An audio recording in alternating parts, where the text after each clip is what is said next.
We're back with the Blurry Runner. I'm your host, and I'd really like to beat this game today, so we're gonna go get ourselves a new tech priest.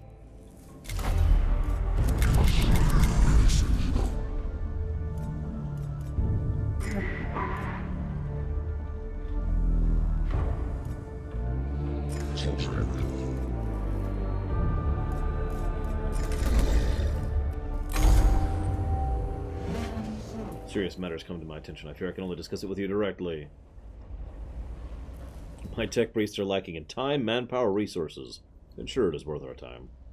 One of the Skitarii officers has broken his strategic thought conditioning and disappeared from our comms net. The conditions in the tomb have caused a complete psychological breakdown. This is a material and moral threat. I return shock at the prospect. You are right to bring this to me. We must deal with this quickly!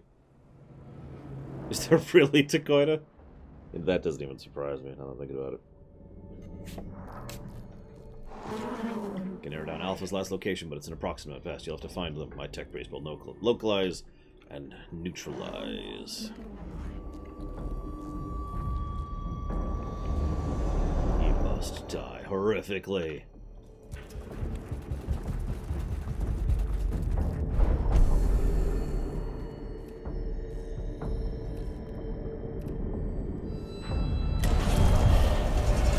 That was the wrong call. Oh, whatever. Let's go kill some Xenos, shall we? That's probably the right call.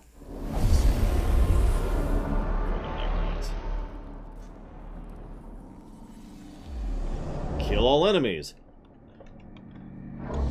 Yeah, I remember this map. Check it out. Ah.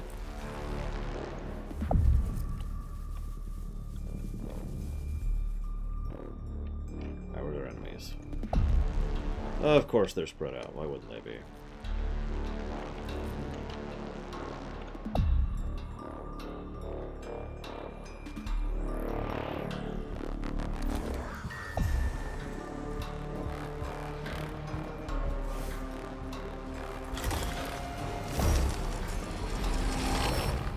God, that's ridiculous to put it.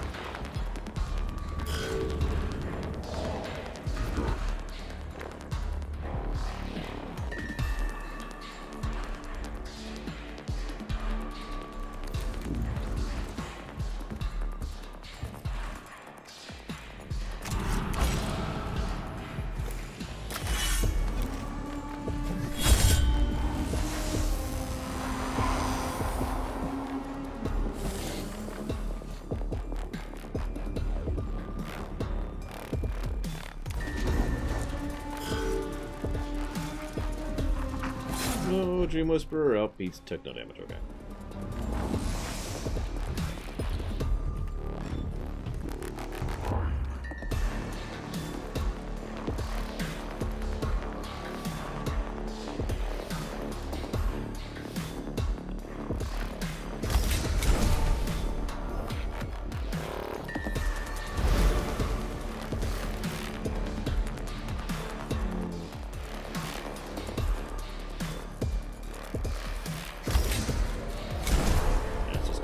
Blow this one.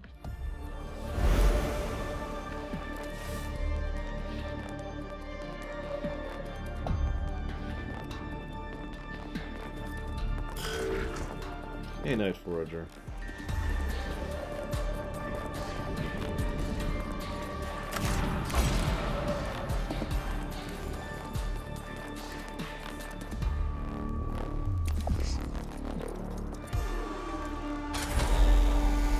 What's that? Shoot through walls? That's crazy talk. Heretical, one might even say. Still working on it, Night Forager. Pharaoh Lords will prevail.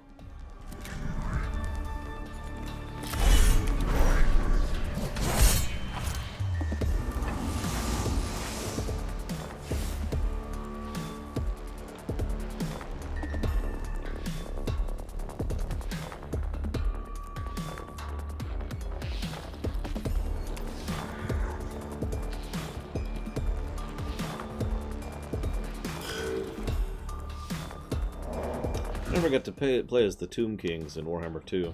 Just occurred to me. Has anyone ever played them in Total War Warhammer 2?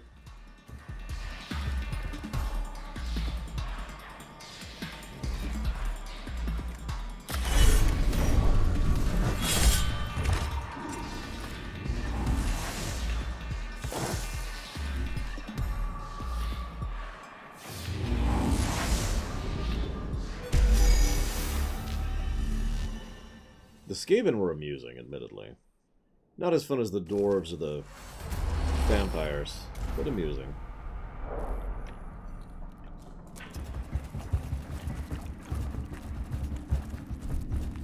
So yeah, I'm going to kind of just start barrel rolling through these. In fact, what I'm probably going to do is I'm going to do this mission, and then I'm going to go ahead and try and upgrade my new person. And then we're going to try to start knocking some bosses out.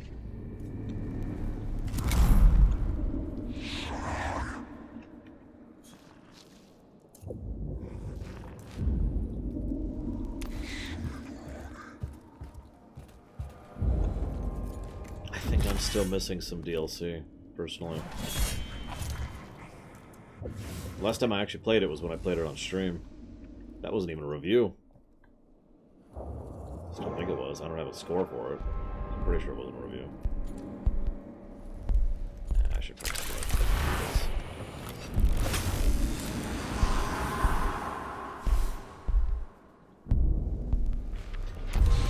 Yeah, I've heard from a lot of people who are rather fond of anime that it's good.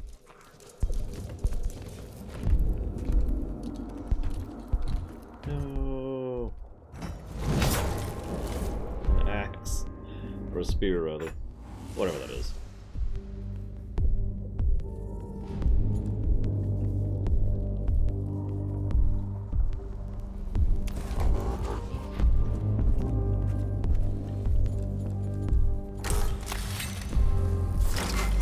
Alright, me just drop a train on him.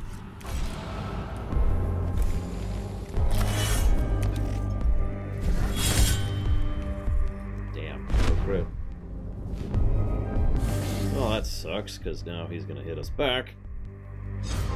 Like this.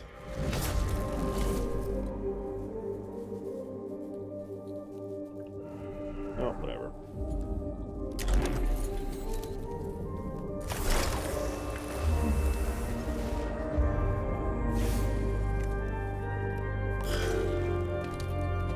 Yes, come closer.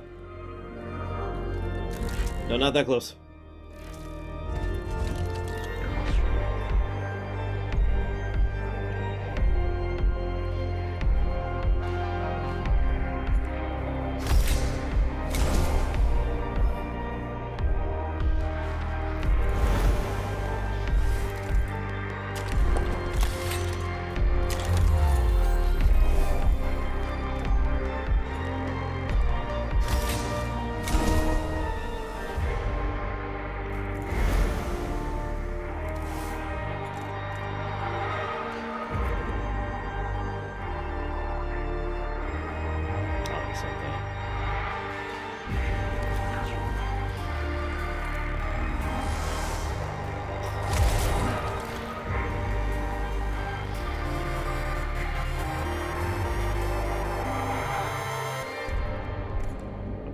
Than I thought. Whoa, God.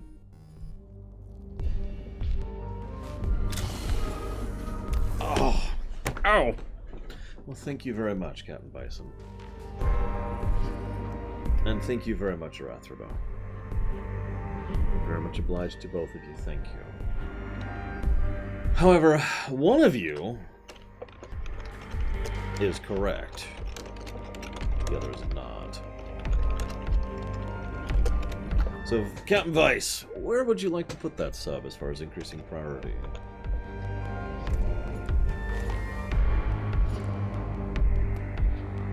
Luigi's Mansion, you got it. Thank you again, both of you.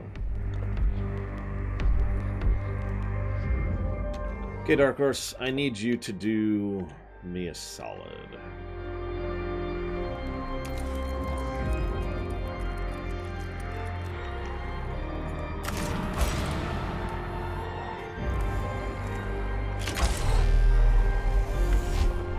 That should be a good one.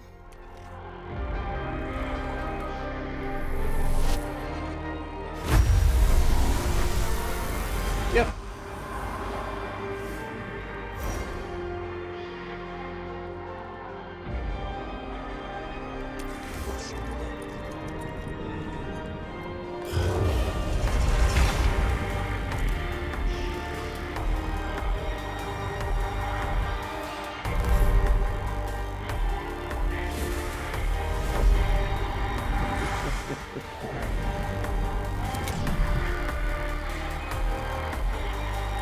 In my defense, I did do 2 buffs on that gravity shot just now.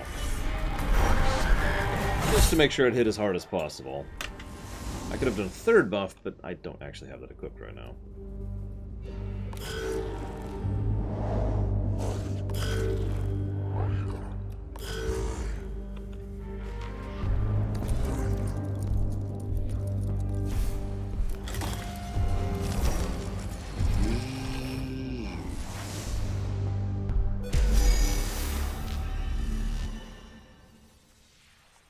I wonder if that was going to turn into a kill them all. Probably. He's too far gone, Magos, but I can't make the decision for you. The mad Skitarii Alpha is hunched against the wall in front of you. He has ripped out his augments and one of his eye sockets is empty. It is a scene of gory horror. His breathing is labored and he is filthy with blood. So we can execute him, exercise him, or extract him. I mean, knowing this setting, we need to kill him. And get a Zenerite Tier 2 axe out of it.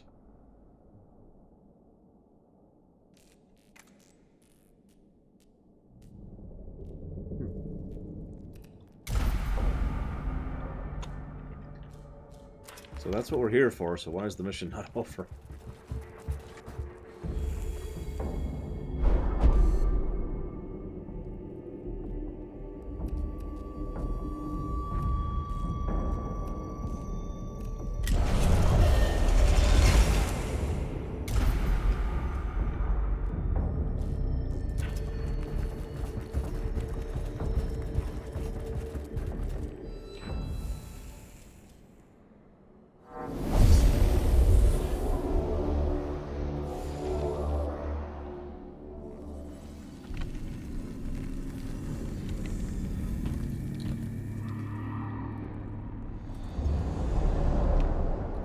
What is with all these Gruk places?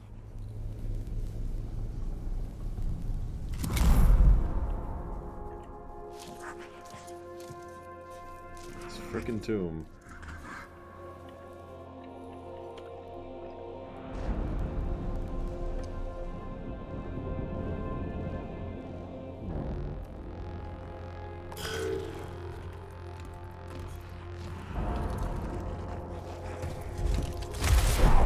You know, every time I lie in wait in these missions for an enemy to come closer, I'm reminded of Homeworld Cataclysm.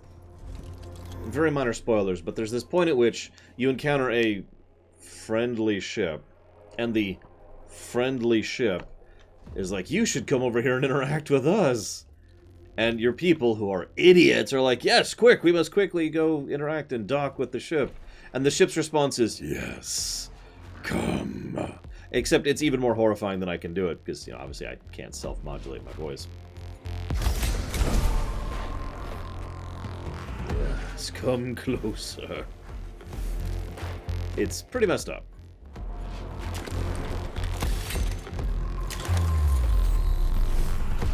That whole game is messed up, good lord. Can't wait to play it on stream. You want to see horror? I'll show you horror. God. Yeah, we're good for now.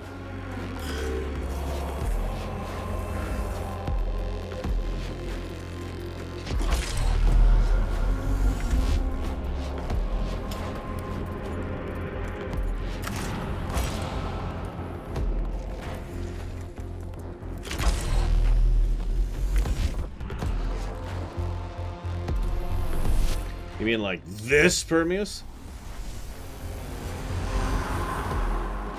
That was the entire enemy force, by the way. Oh, I'm wrong. One death mark survived way down there. Oh, nope, a flayed one survived too. Holy crap.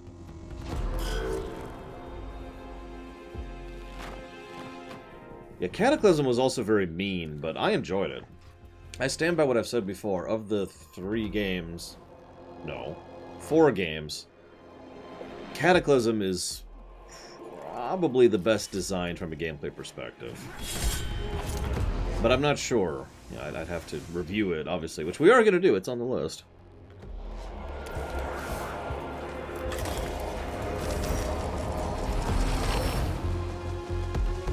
Escape. Can I just kill everything? No. Okay.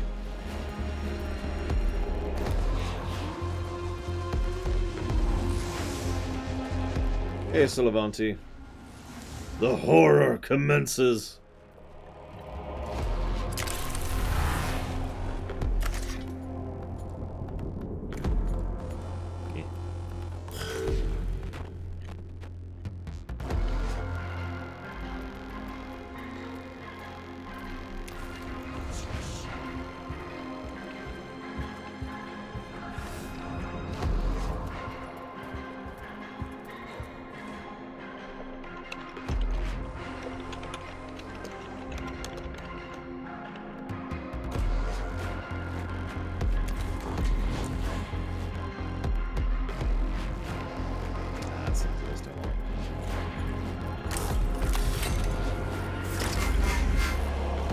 I was going to pull up the cutscene, but I'm probably going to have to pull up a mission list to really pull up the audio of what I'm talking about. We'll get there when we get there. Mission complete! Oh, still got to get over here. Okay.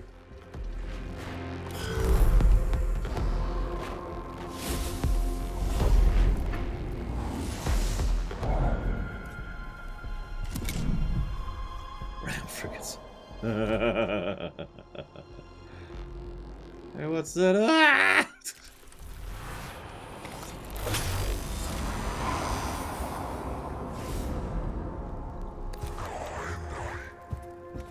I'm serious though, I feel like Cataclysm was one of the better designed gameplay ones of the series. Story-wise, I think I prefer Homeworld 1. The original. Like, Homeworld 1's story is actually quite simple, but very effective at what it's doing.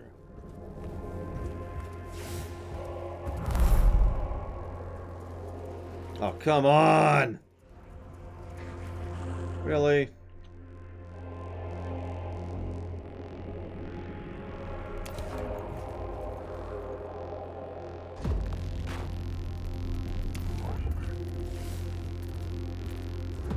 Homeworld 2's story can go to hell.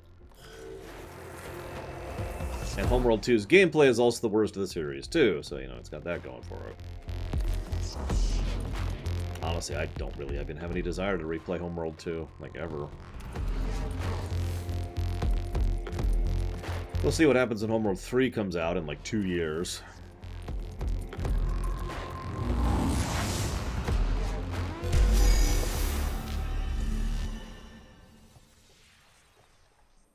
The story of 2. Like, actively disliked the story of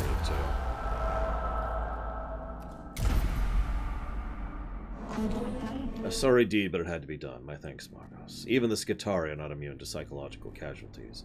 If word got out that an Alpha's madness, it would have become more susceptible. Every soldier has his weakness. It is a logical necessity for a commander to take them into account. I'd rather we were defined by our strengths and not our weaknesses. It's the ideal of the tech priesthood to remove those weaknesses by making our physical forms closer to the machine. True flawlessness is yet to be attained. I knew it, Uthor! God, I'm so sorry for having an incorrect opinion on the internet. It's true! It's true! Homeworld. Homeworld 2.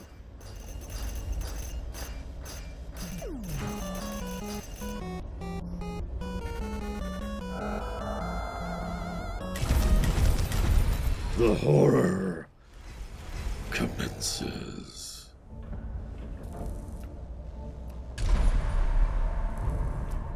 I thought I knew true horror. And then Solivanti came on my stream. And he became our 5th tech priest. Solivanti. I can't decide what to make him. What do you guys think? Oh, we can make him a troop, dude. We haven't actually tried that out yet. What do you think? I actually need to AFK really quick.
Now that I have water. You know what's funny, Huthor, is knowing you, you'd probably like Homeworld too.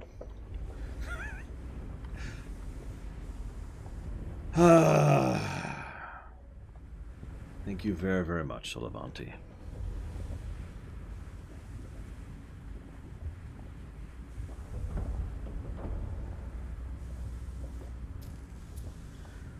Very much obliged. Very much appreciate. Thank you, sir.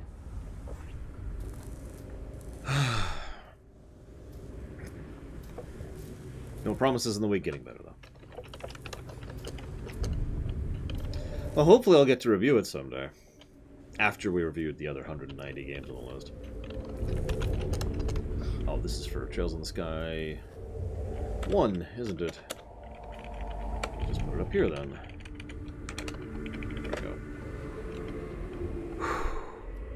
Okay, so Solivanti, welcome to the clue. Full Secutor here.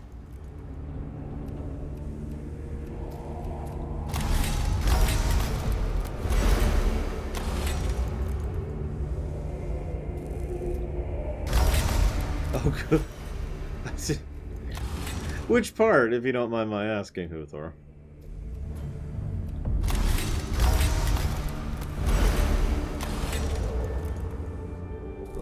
Troops. Plus armor for all troops.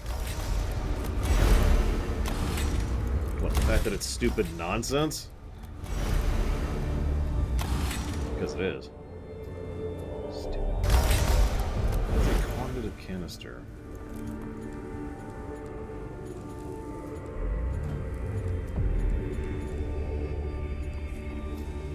Oh, okay. Aha! That's a cognitive canister. Target a troop, its next attack does more damage. Okay. Is that the only one I have?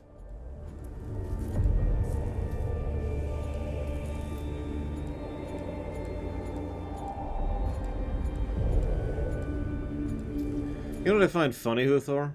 Is I actually rather liked both episodes. The Mines episode and the Phasing episode. And yet, according to the internet, I shouldn't be able to criticize them for that.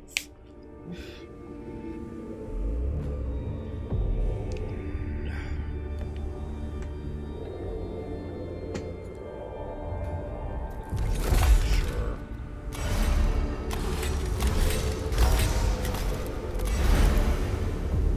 Call in a troop unit instantly anywhere on the map. 3-turn cooldown. Not too shabby.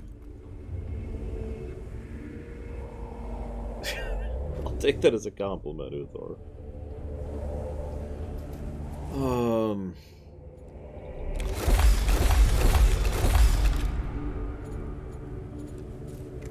Yeah, I was going to test that, but I'll just take it as red.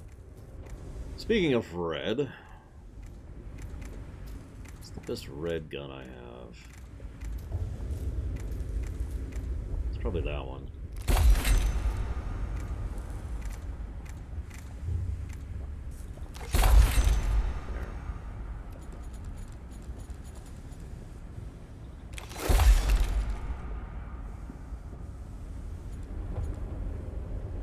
Did I already? I did.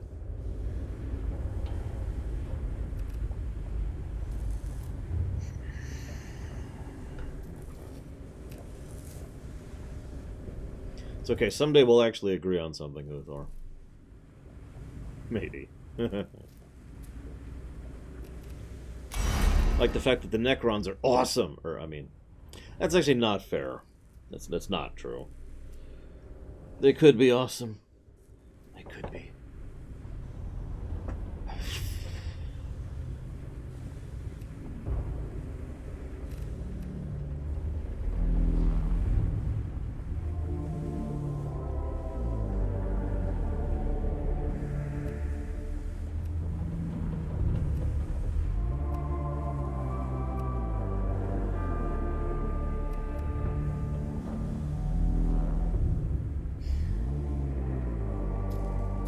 I think we have all the trees filled out amongst all of us now.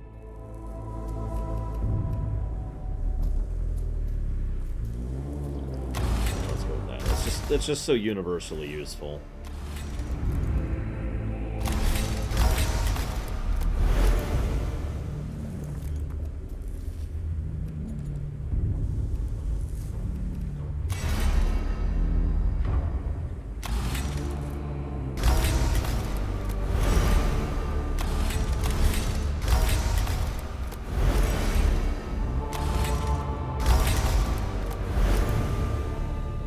Okay. I guess I can give you a melee weapon. There's no real harm in it.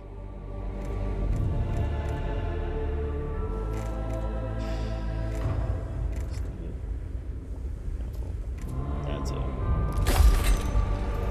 Enjoy your axe there, Solivanti. Alright.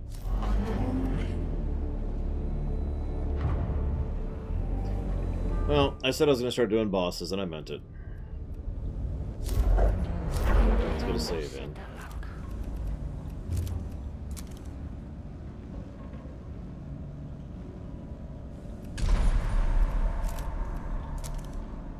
The unlock is another slot. Another mission slot.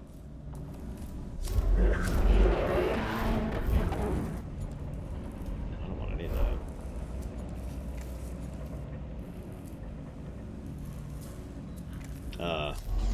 That is a Rust Stalker 3.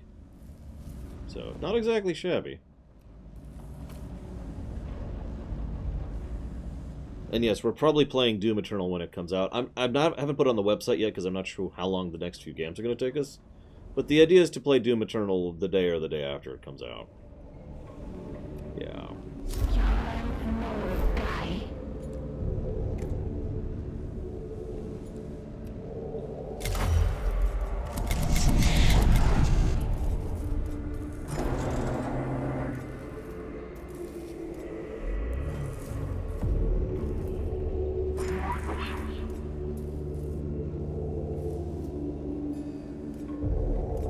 Yeah, I keep hearing about how it's got ludicrous, computer requirements, and I'm actually a little worried since, I'll be streaming, so that's even more requirements. I have a decent frickin' computer, but it's not exactly top of the line anymore.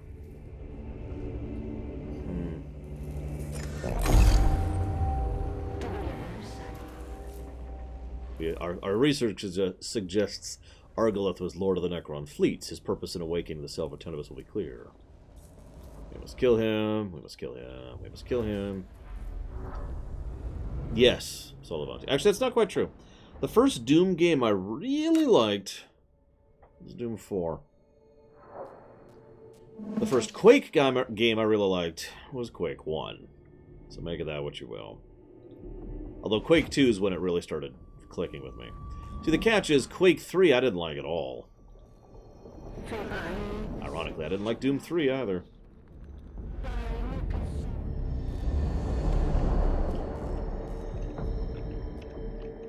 Oh, this is a long one. Damn, look at that.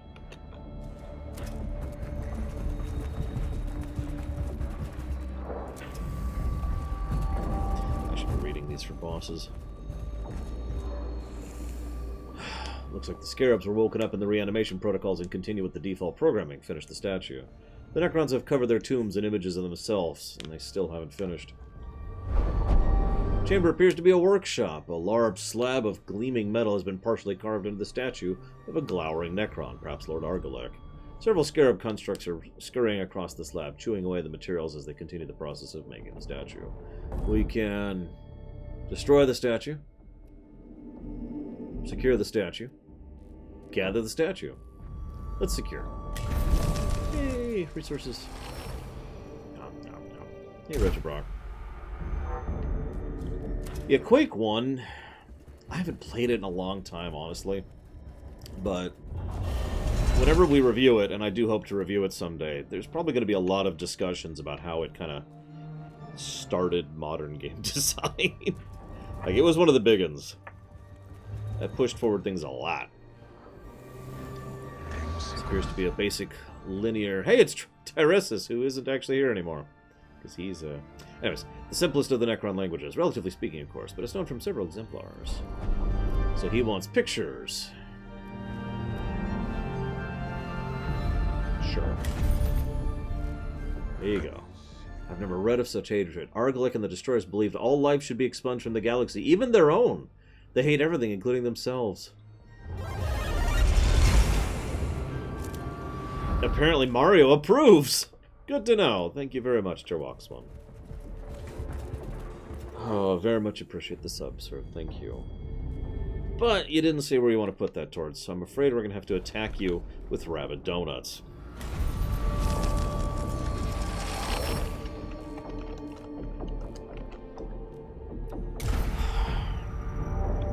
By memory, I probably like Quake 2 better than Quake 1.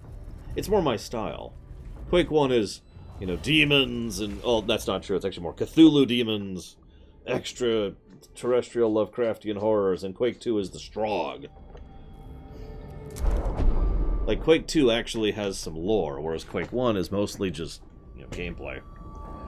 That being said, I don't know, it has been a long time since I've played either of them. Years and years and years.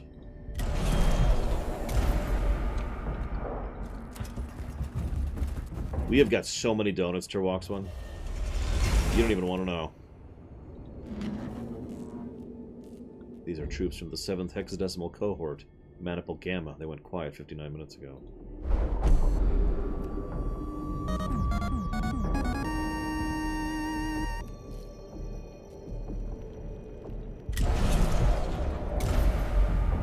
And thank you very much again, Solavanti. Please stop giving me money. Much obliged and much appreciated, sir. Now that's a tier 3 sub, so that's actually worth 17. So... I have to do math. There we go. I can do math. I can as math. But seriously, Terwaxman, where would you like to put your sub towards, as far as increasing priority? We are infested insects to be expunged. We found the goth... I'm sorry, that's a dumb joke. We have found the... emo? Yeah, there we go. We found the emo Necron.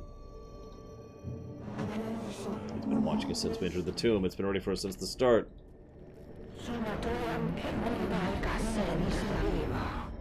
I have awoken into the company of these fleshly vermin. Tomorrow we conquer.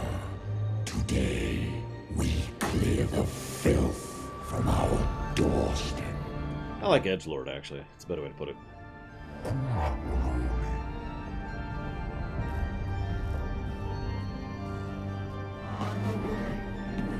We've been here before, but we are better prepared now.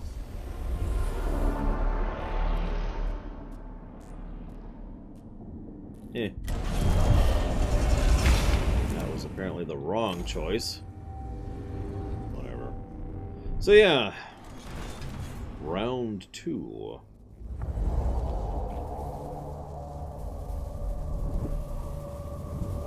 Yeah, this is the Destroyer boss.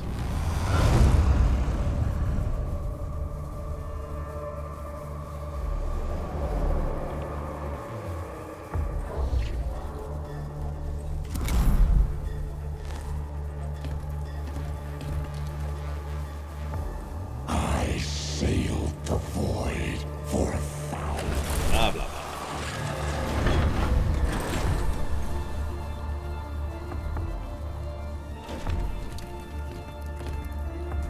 I would agree with that, Plutonia. So, yeah, this guy. He currently has physical armor. So this guy's big thing is he swaps armor. So, Homeworld Cataclysm. We were just talking about that game. Oh, welcome. Oh my god. Attention. Hopefully you'll learn something. I told you guys to stop giving me money.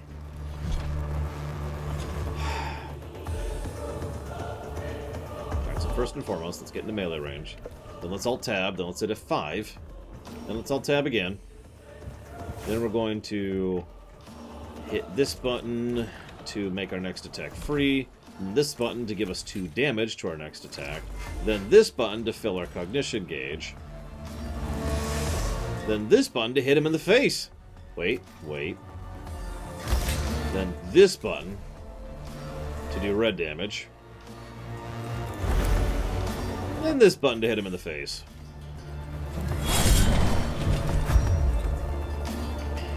Thank you very much, Melkor Blade. As always, appreciate your support, sir. Thank you. And that's towards Grandia. You got it. Let's go ahead and poison him. Just for kicks.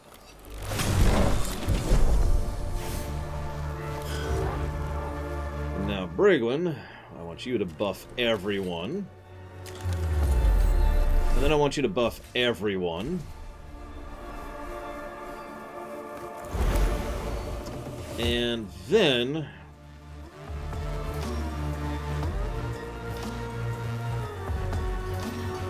I want you to buff Solivanti.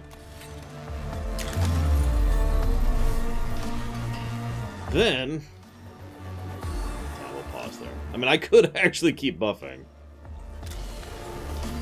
But no, we're good, Go move over here.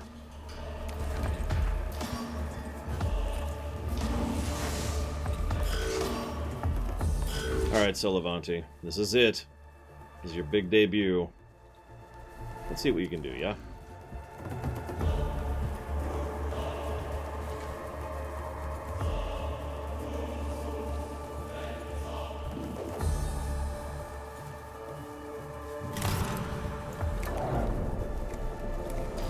Let's drop a robot on his face, because I can do that.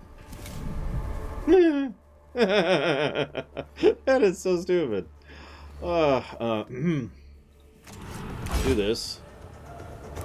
Make our attack cheaper. And let's see. Wait, you don't like my mechs? Now the funny thing is, oh yeah, let's give the robot a skull. You know what? Solivanti, you could kill him in one shot here, but honestly, I find it more amusing to do this, and then the Order Fire, which is that one, I think? No. Is that it? Do I not have it? Up there it is. Command Fire on that guy. Oh, is he not in range? I don't know how far 8 meters is.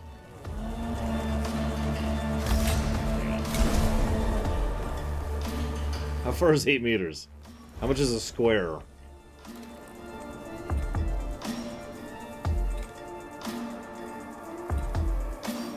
let's move forward one step. There we go. Nope, still can't do it. The troop is on his face! Oh, me. Right, okay. I was gonna say, bull crap! Okay, so...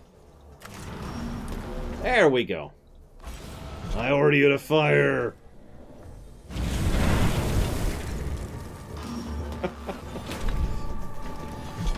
Okay, now you can kill him.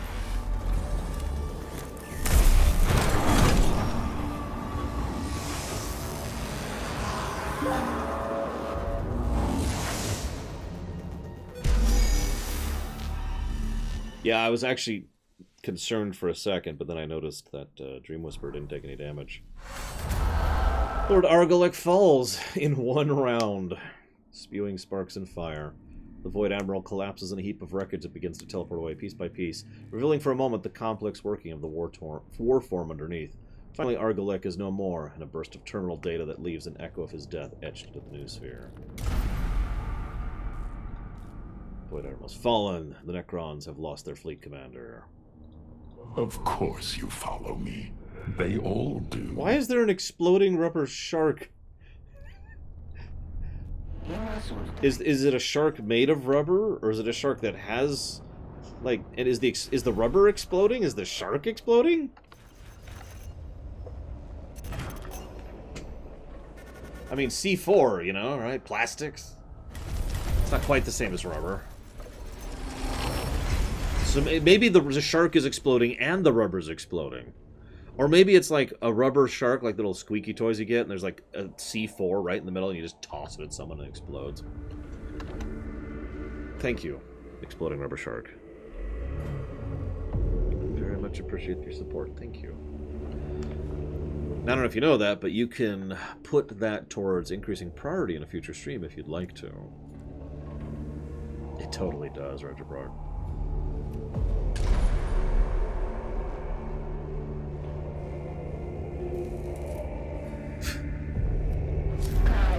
So there's the other boss. Yeah, we're at 80% here. Of course you follow me. They all do. Okay, now you guys are doing this on purpose. Look, I'm just saying.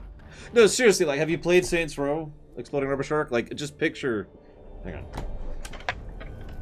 Picture you're running around and you got your shark, right? Killer shark. Now, your shark is probably slightly less adorable looking, because he is... she is super adorable. But, you know, she's like... Squeak! And, you know, there's just this little cute little squeak noise as you fling the shark out and explodes on something's face. Bloodstained it is.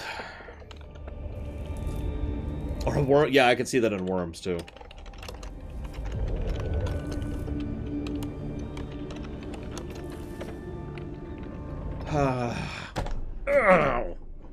Thank you very much, Turbox1.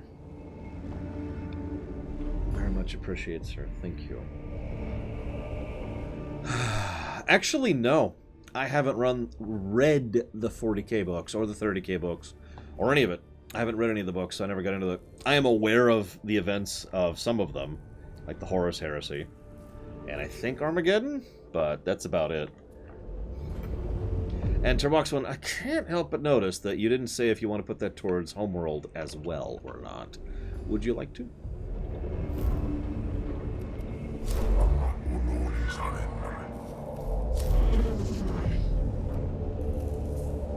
Yeah, it reminds me of Forgotten Realms literature, to be completely blunt, to Quota. Okay, so I'm also putting that towards Homeworld. You got it. Thank you again, sir. Alright, so... let's go kill the other boss. I really wish I could upgrade the Castellans, but whatever.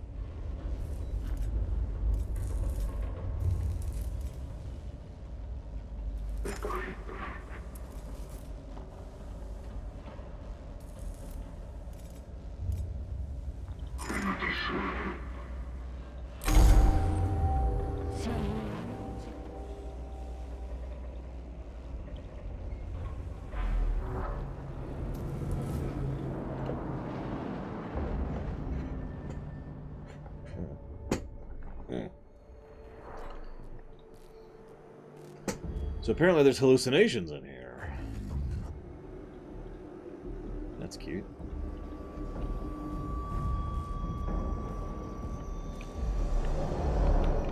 Oh, this is a really long one. Good lord. Okay. The game's like, you're too strong! You're too strong, stop!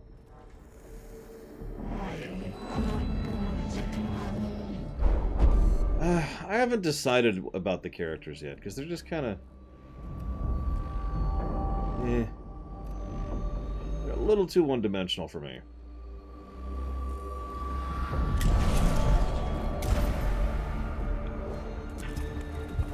Timothy Zahn did a StarCraft book, which is actually quite good, from what I understand.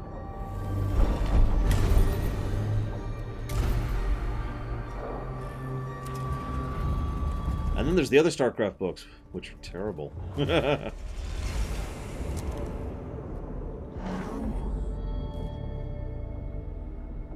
More hallucinations. An enemy in front of me I can shoot, but when they get into your mind...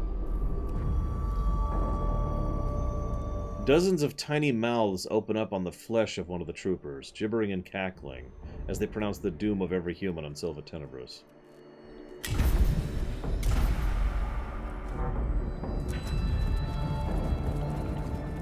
This is a fun guy to fight. Situation analysis, 94.2% chance hallucination. Necron mind-altering technology, profitable. The area ahead is in 2 realities at once.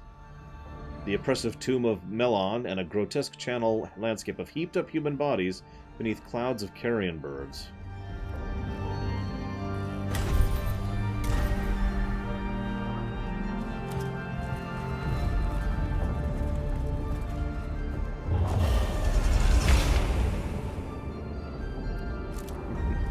My biggest complaint about the other StarCraft books is what's-his-face.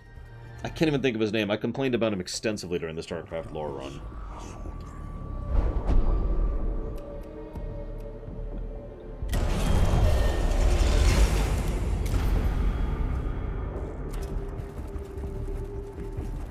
The guy who's like part Protoss and part human and super psychic and just, he's the Madon of StarCraft.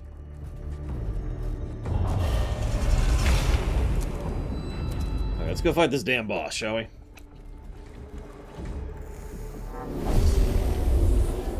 At the very heart of the tomb is an immense sarcophagus of polished black stone, covered in dense hieroglyphs. Like a vast monument to profane knowledge of the Necrons, the baleful influence of the royal vizier weighs heavy.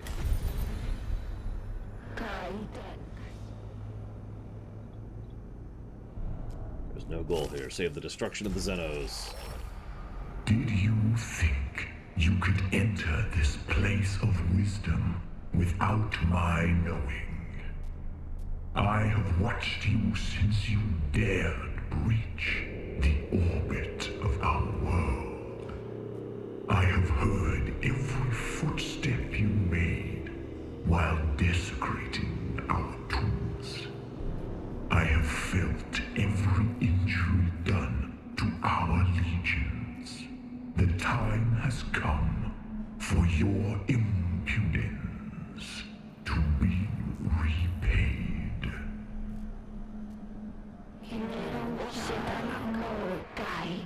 These stars were ours before the first of you drew breath. They still are. And when the last of you is gone, they forever will be here.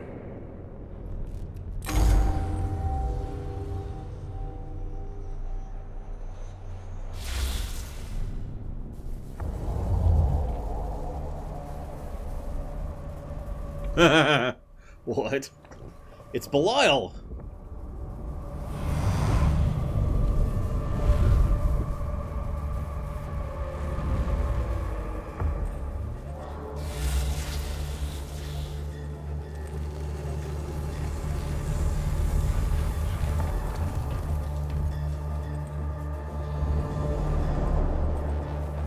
Of course he's a cryptic. What else would he be? Against the Tyranids? Probably the Orcs or the Necrons.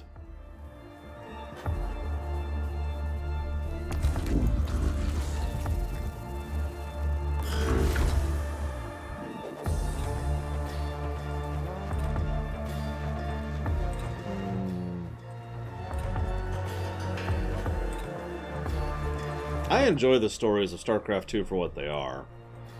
But most of my enjoyment of StarCraft 2's story in general is more on the character axes and the way they present themselves. The visual direction of so many of those scenes is just really, really good. The core plot, probably the weakest overall element, especially later on.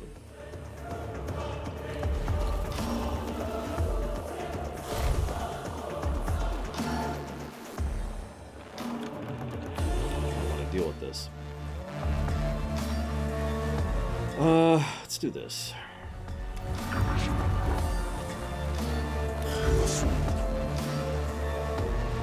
I mean, I do, Luthor.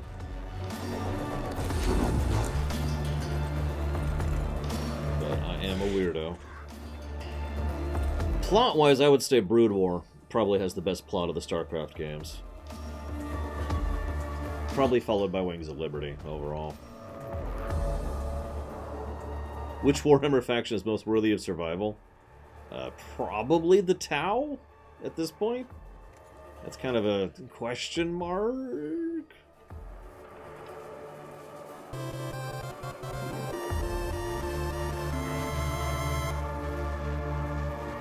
Thank you very, very much, Progue. Very much obliged, as always, sir. Thank you. And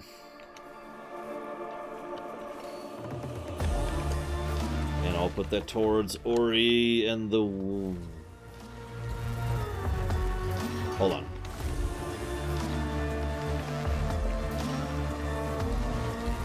I don't think that's on the list. And I think there's a good reason for that game to not be on the list.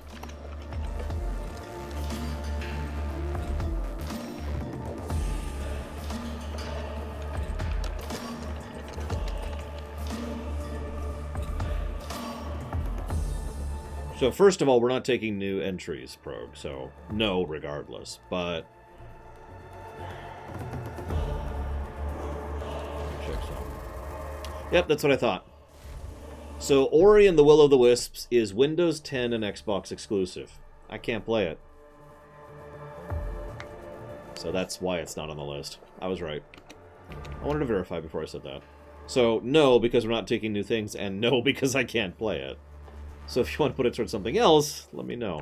Don't put it towards Ori and the Blind Forest. That's super funded. It doesn't need it.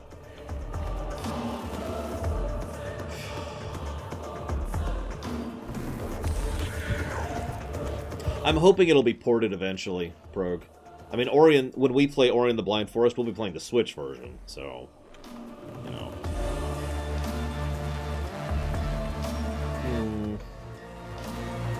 This is a very unusual map layout, I gotta say. I kinda like it.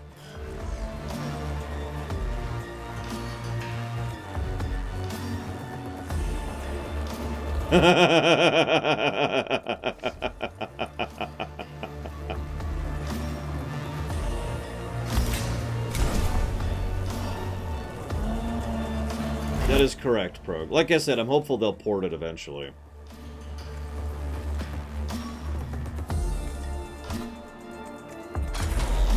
Hey, look, I can shoot through walls.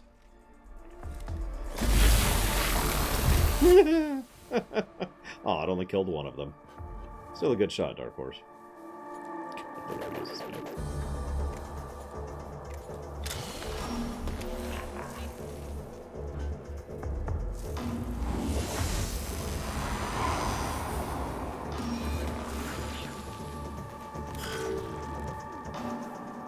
Your manner of warfare is intriguing, but inefficient.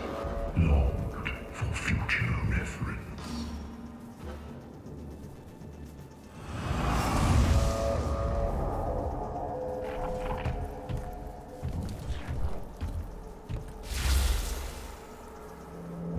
Yes, Levanti, it absolutely is.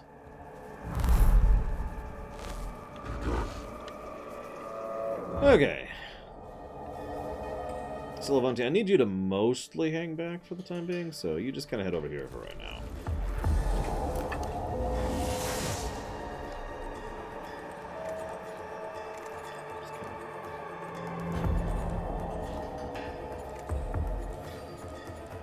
Yeah, honestly, just kind of... Well...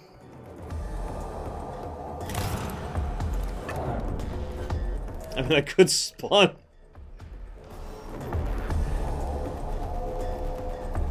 Did I not bring the mech? Where's my mech?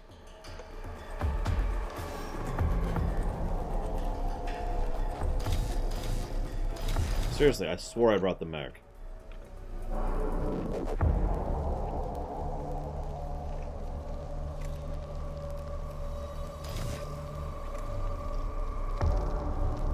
Well, I'm still gonna do this because this still amuses the crap out of me.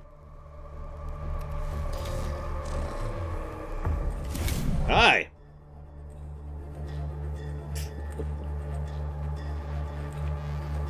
We'll keep doing the gauntlet. You know, you do your thing. You still possess vessels of flesh, so primitive, so exceptionally fragile.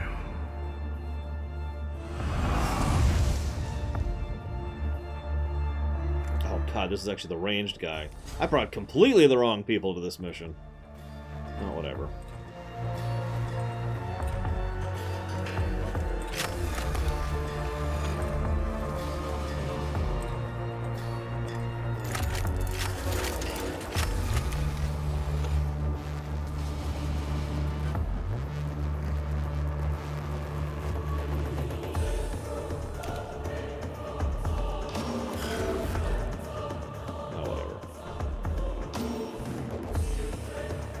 Oh, I noticed, Dakota. Trust me.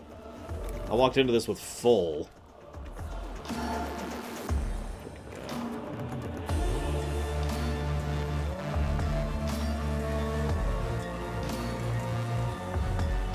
Yeah, just wrap this guy up.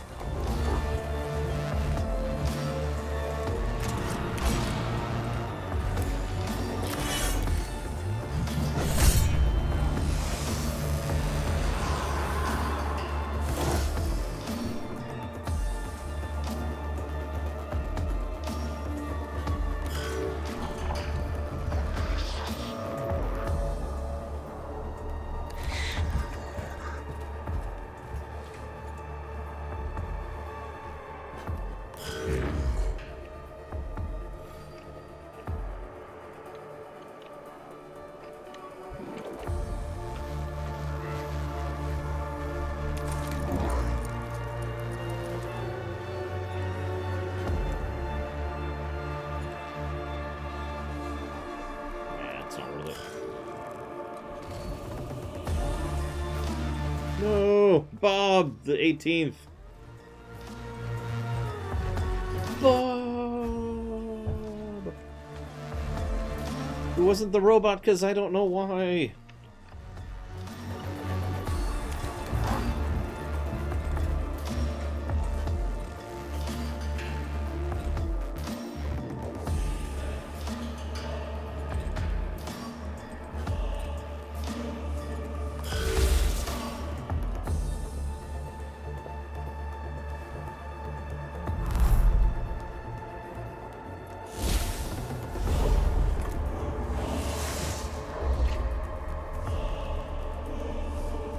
Tyrannid. Levante.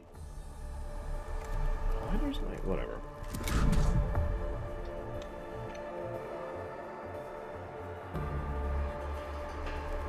Scooch, scooch, scooch. Alright.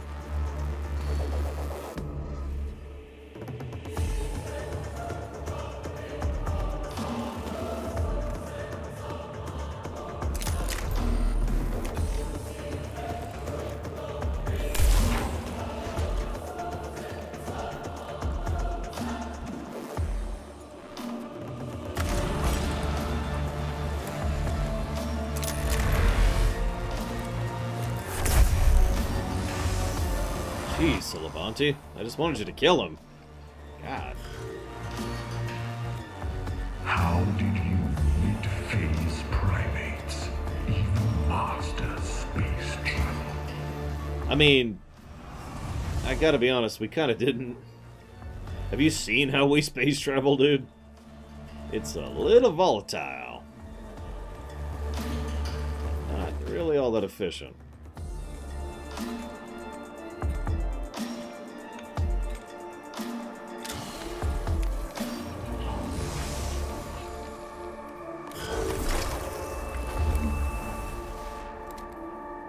Yeah, how many hundreds or thousands of people died for us just to reach the destination of this world, as we talked about during the intro.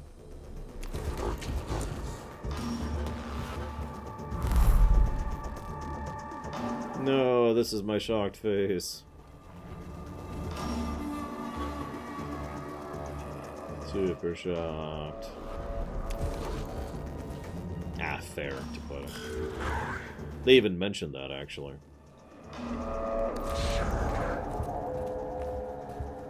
Listen, all I'm saying is that warp travel sucks.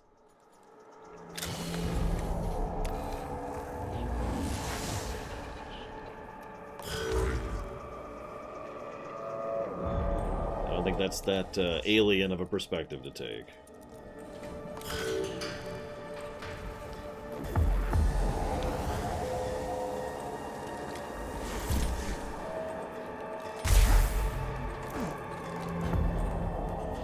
Well, that's how the old Krons worked, Plutonia. I don't know if the new Krons do.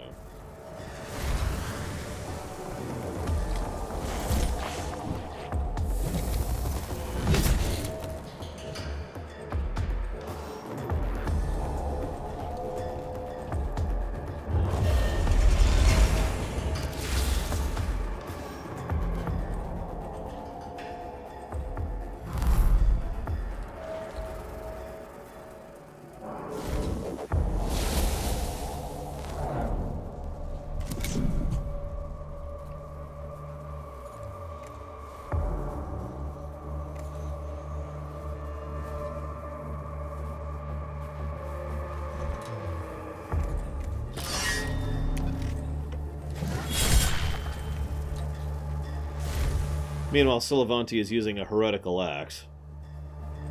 You know, like you do.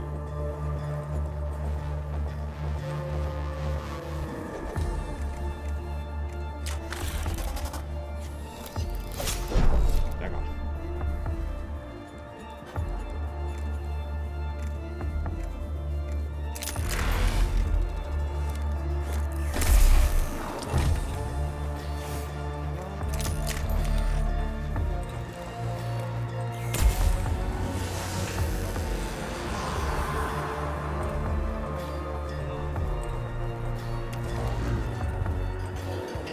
Actually, you do have a decent amount of heretical gear, Silivanti. Sorry. It's okay, it's for a good cause, I swear. For the cause of the Necrons taking over.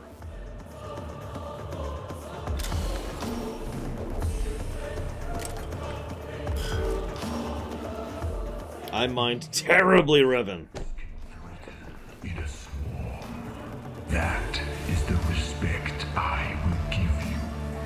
That due to insects. Nah. This is the most sane setting out there in Oceans.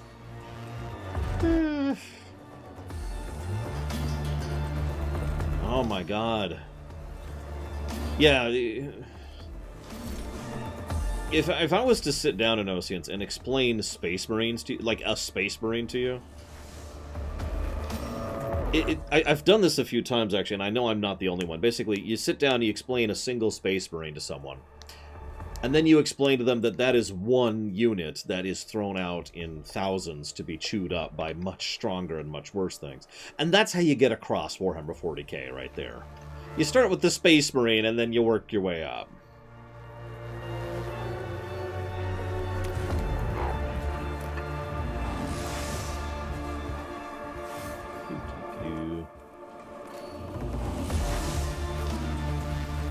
The orcs! The orcs just need a right proper warg. I mean, hi, I'm not an orc. An orc.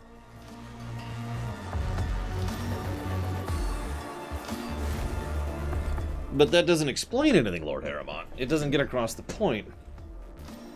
Like, imagine the final boss of a video game. Now imagine that that final boss is junk. And there you go. There's Warhammer 40k. Besides, if you know anything about me, Lord Harriman, you probably know I'm not into summarizing. As a general policy. Okay, so what I want to do... So I'm going to cast this.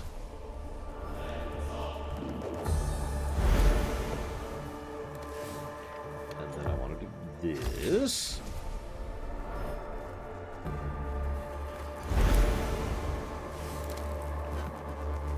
The Imperial Guard. So, take a few steps down from what we were just talking about. And then a few more steps down. And then a few more steps down. And there's the Imperial Guard! 1,000 of the Imperial Guard. Maybe.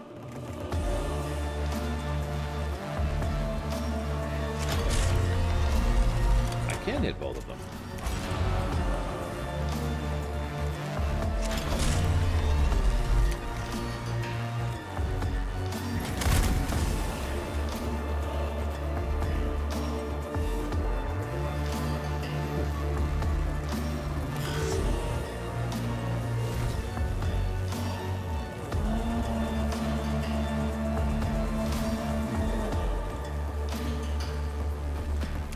Oh no, Mind Flayers are much worse than some things in here.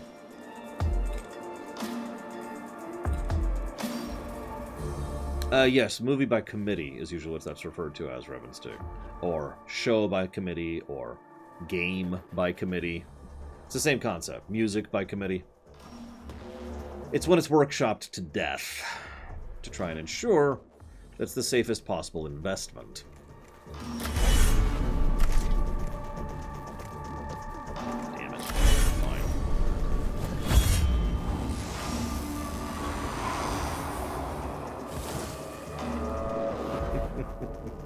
I agree with Weouds, by the way.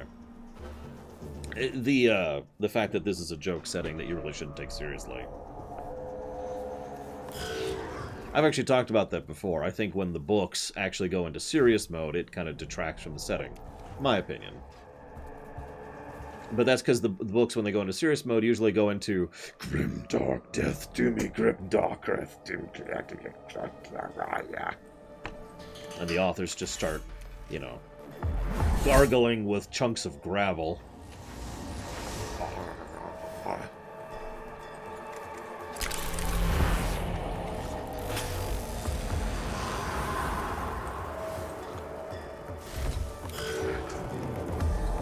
But yes, this all started with a war. There's actually a proper term for it. So there's tabletop games, but tabletop encompasses 3 general categories. There's board games, war games, and P&P, that is to say, pen and paper.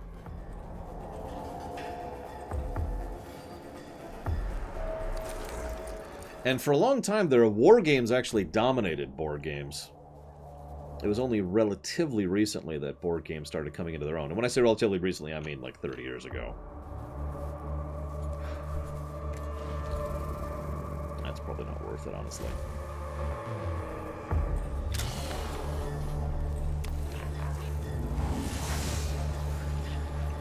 I have no idea, Turwaxman. I didn't know Rogue Trader existed until about yesterday.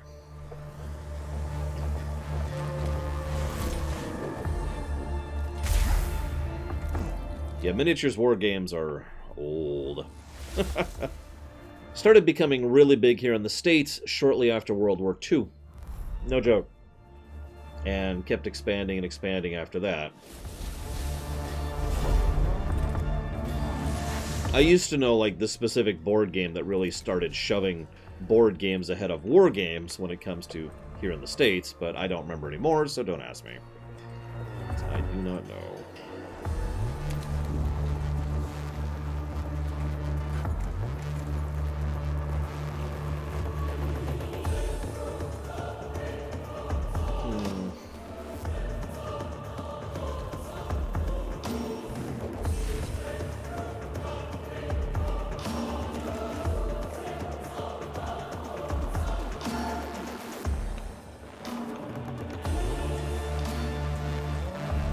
should be worth doing.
Fire.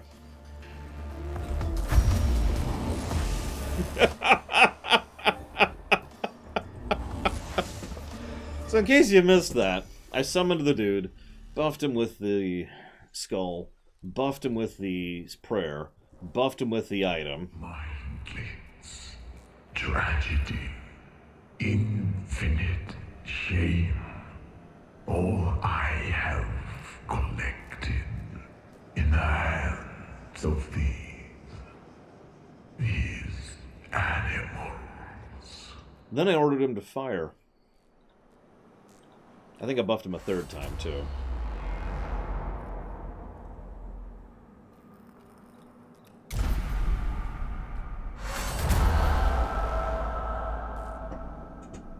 MHELOB falls, his arcane Necron wargear spraying sparks and waves of radiation. His war form fractures and he collapses to the tomb in front of a sarcophagus. The hallucinogenic pall over the tomb finally lifts. The Vizier is no more.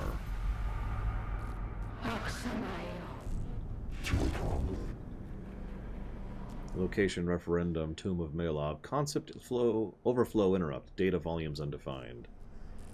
Ripe, perfect, eminently suitable for intelligence acquisition. No, we must kill them instead of learn from them. No, we must learn from them instead of kill them. Then I stab the religious guy. Stab.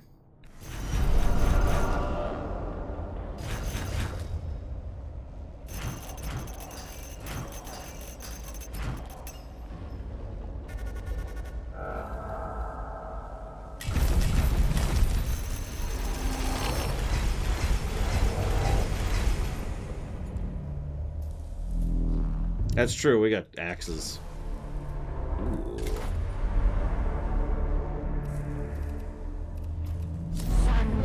So there's the final boss.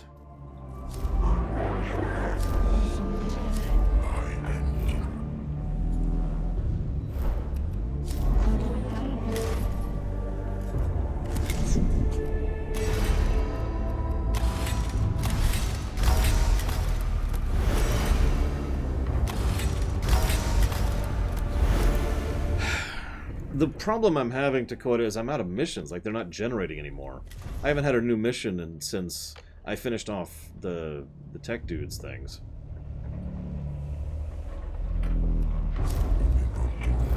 So I could just do a mission and hope that it cycles in a new mission. Because, yeah, I don't know what else to do. So sure, let's just smash this out really quick here.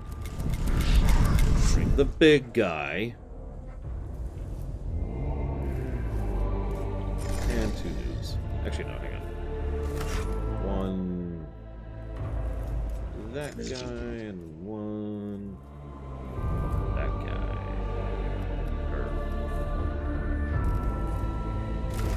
Let's try this again. One, that guy. There we go.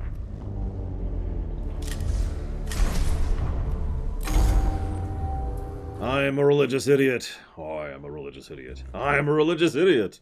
I am a religious idiot. Idiocy!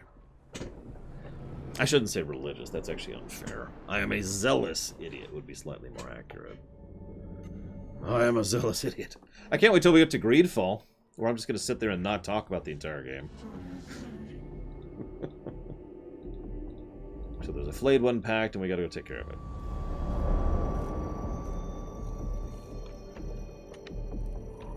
Of course, it's a giant mission.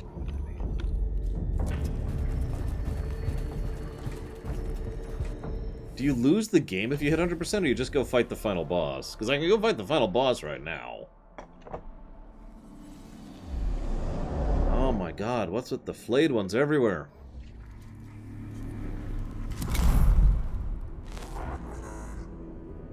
Ah, okay, that makes sense. Who is this? Dark Horse. Pass. Ready or not, die. I wonder if there's any bosses I've missed. There probably is, because I haven't done the Zealot guy's mission, so... If there's going to be a boss, it's probably in there.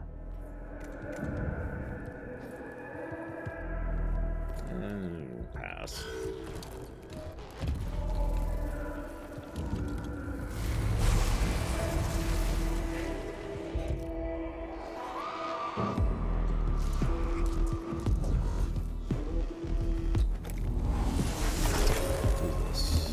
No, it's Meat Fist.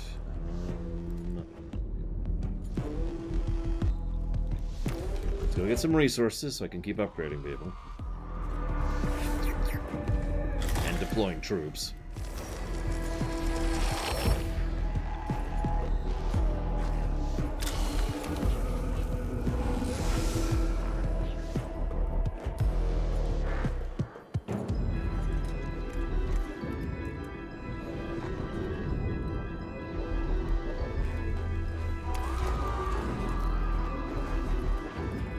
The intention is to beat the game today, Dakota. I haven't decided if I want to run out the timer yet. We'll see if I get another mission to proc here. That's kind of what I'm after.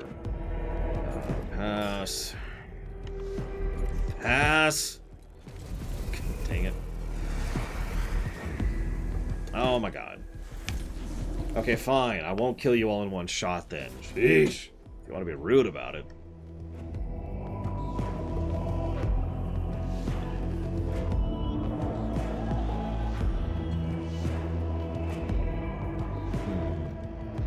So we're probably going to get this Gavola ending, considering we've done all of her missions.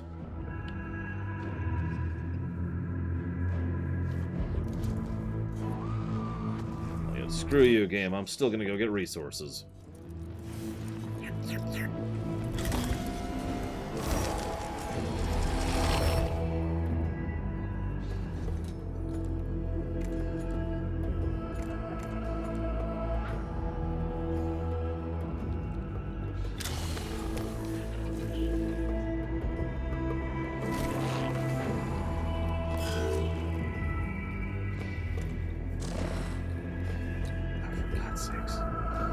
See you around, Dakota.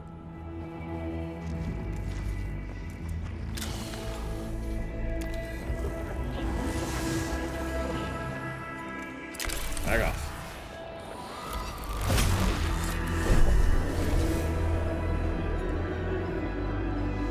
Oh, wrong one.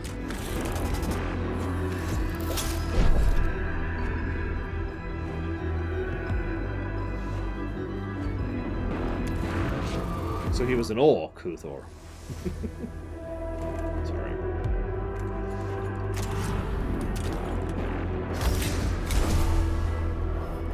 Finally, let's fill up that CP gauge, shall we? There we go. There we go.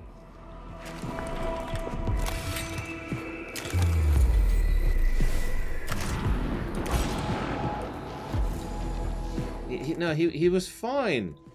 The Emperor would protect him. I mean, obviously, how could the Emperor, not protect him? That's how that works, right? He was cool.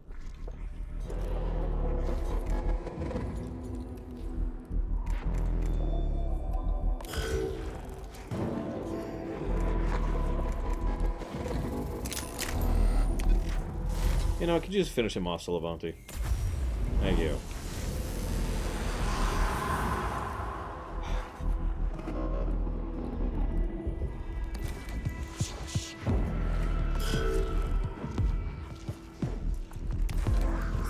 just being difficult.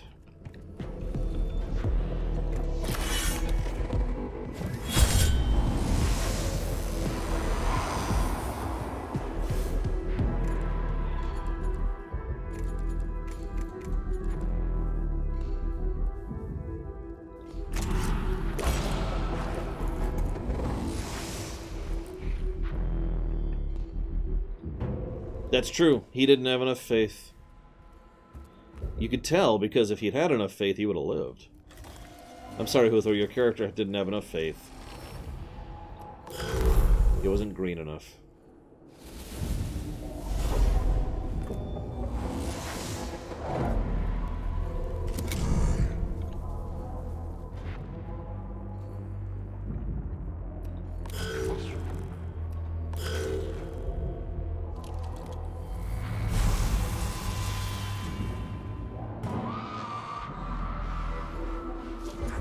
Pretty much in those sense.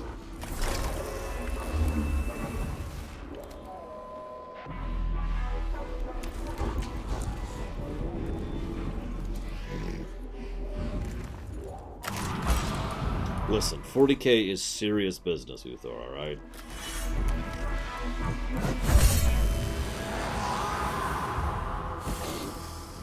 That's true, Huthor didn't have the faith of the heart. It was a long, long road, but he couldn't get from here to there.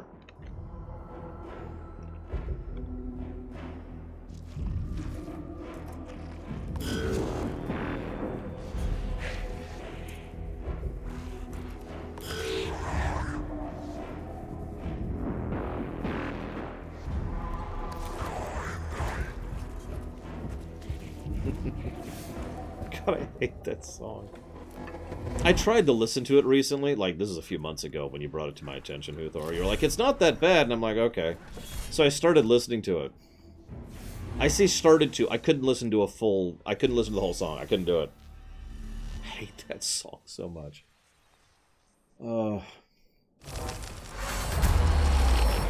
It's okay, I only have to listen to it once. One more time ever in my life. Next year.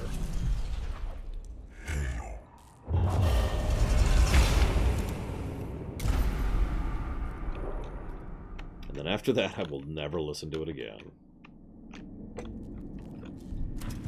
So I'm going to listen to it once. I'm going to give my thoughts on it. I'm going to go analysis mode.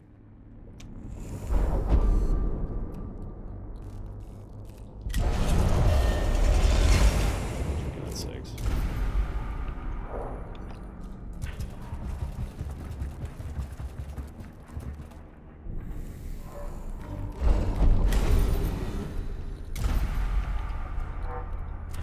No, Black File, I have given up. It's on Spotify, if I decide to go that route. Which I might.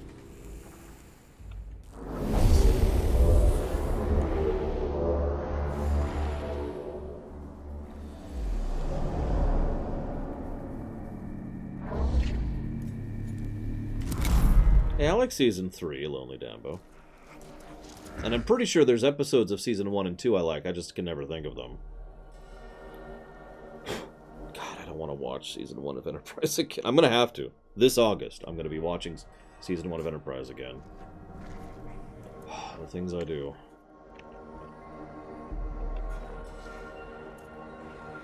Okay, so I could scan all those.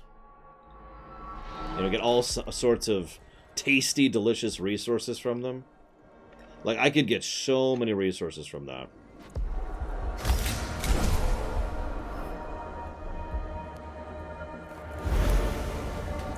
I mean, some people like the Beatles music, Huthor. That doesn't make it good.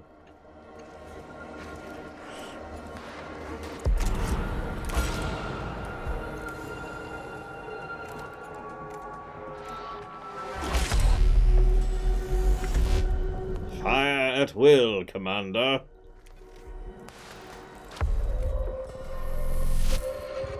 Bam!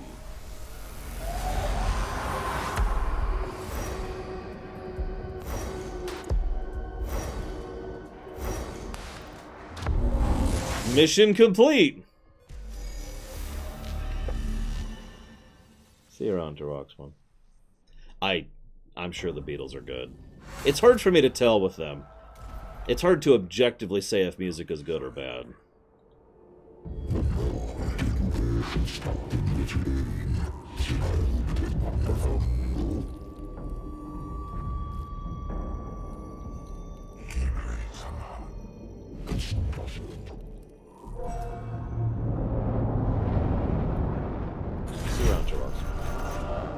But yeah, no, I like to use the Beatles as an example because I know they are incredibly popular, and they are still liked by a large number of people to this very day. I can't stand the Beatles. Like, I will leave the room if people have Beatles music going. It hurts my ears, and I can't stand it, right? So, good example.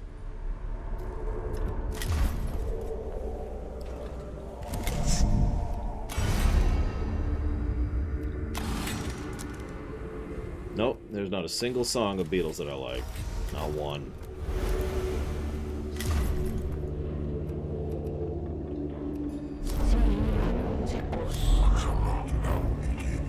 Aha! Battle Servitor. There's the other guy. Let's try this. Let's check this out.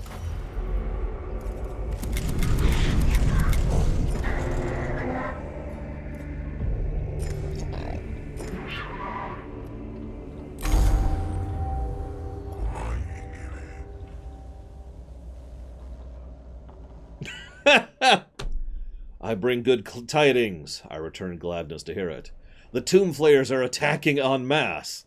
This strikes me as less than glorious. A logical conclusion is the aliens fear us. We have hurt them enough that they are forced to strike back. In so doing, they have made themselves vulnerable.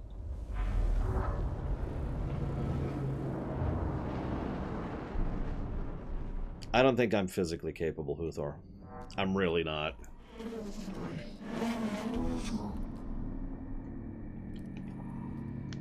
Even ignoring the obvious complaint of the fact that I personally don't think it fits.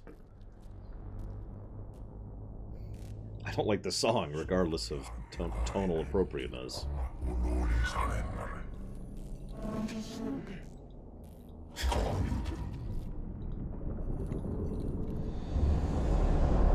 Like, if you want to torture me, that'll be $23 million.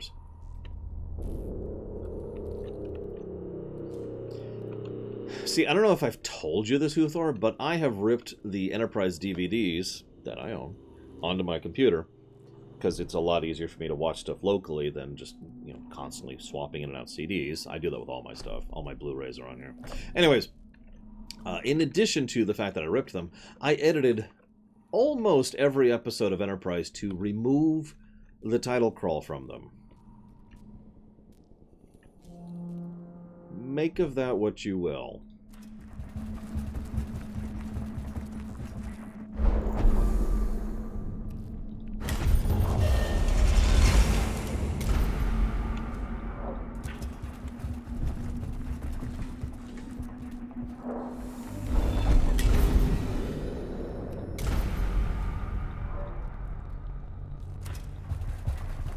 Nah, Queen's got some good stuff. I mean, Who Wants to Live Forever? Von Falkenstein. Like, I hate to be someone on the side of traditionalism, since I'm so untraditional in general, but I listen to the Enterprise theme, and it's like, that's not Star Trek. That's... Family Matters is what that is. You know?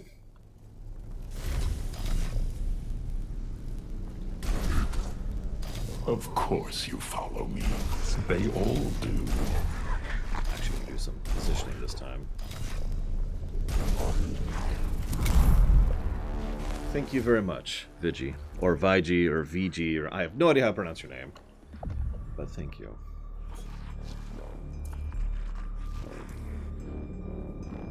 You can't be afraid of the wind. I mean... That's not the dumbest thing that Archer's done in Command of the Enterprise. Oh, Vigilant. Dude, why don't you just say it's you, dude? Come on.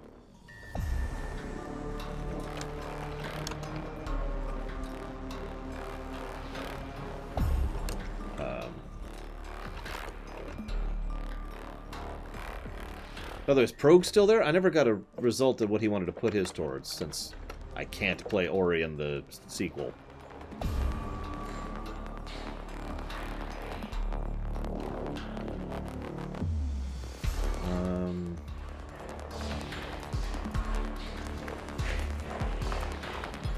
Listen, Uthor.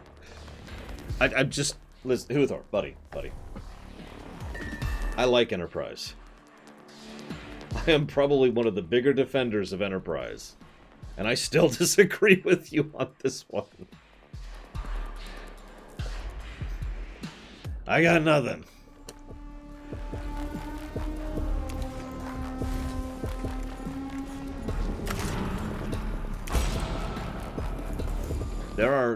Season 3 started to be good, and my favorite episodes are from Season 3. And Season 4 was good across the board, in my opinion. But Season 1 and Season 2 can go to hell, in my opinion. Now, we'll see what I think of it when we go back through it. Because, you know, my opinions do change over time, but I am not looking forward to that at all.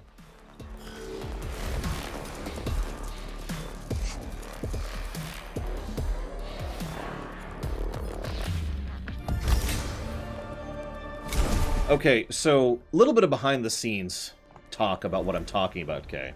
So if you want to start into Enterprise, first of all, obviously it's my opinion that Season 1 and Season 2 suck. That doesn't mean they suck. It means I think they suck. I know that sounds like a duh, but I do think it's important to preface that. I do think they suck. I stand by that firmly and formally.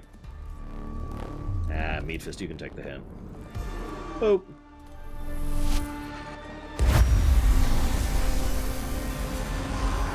Wow, someone lived. Holy crap.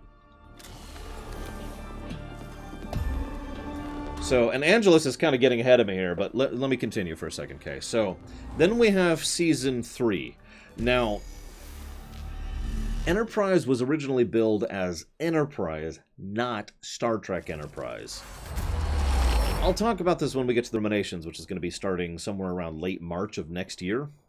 But the long and the short of it was the creative staff who made Enterprise is basically the exact same creative staff that made Voyager, but they wanted to branch out a little bit and do something other than Star Trek, but they basically couldn't. So what they did was they compromised and they made Enterprise, okay?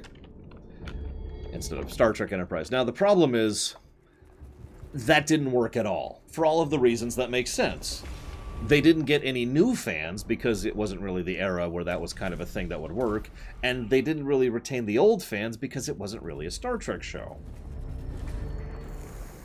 The Sulu thing I've never been able to verify. I've heard rumors about that for years, going as far back as Voyager, but I've never actually verified that one. So I don't know.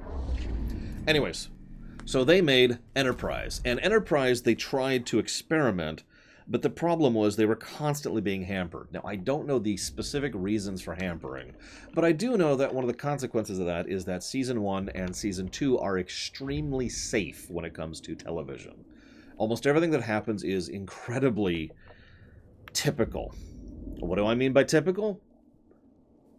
They have a transporter malfunction episode in Season 1 of Enterprise. The transporters were brand new. Like, they were uncertain if they should even use them at that point in history. There's a holodeck in Enterprise.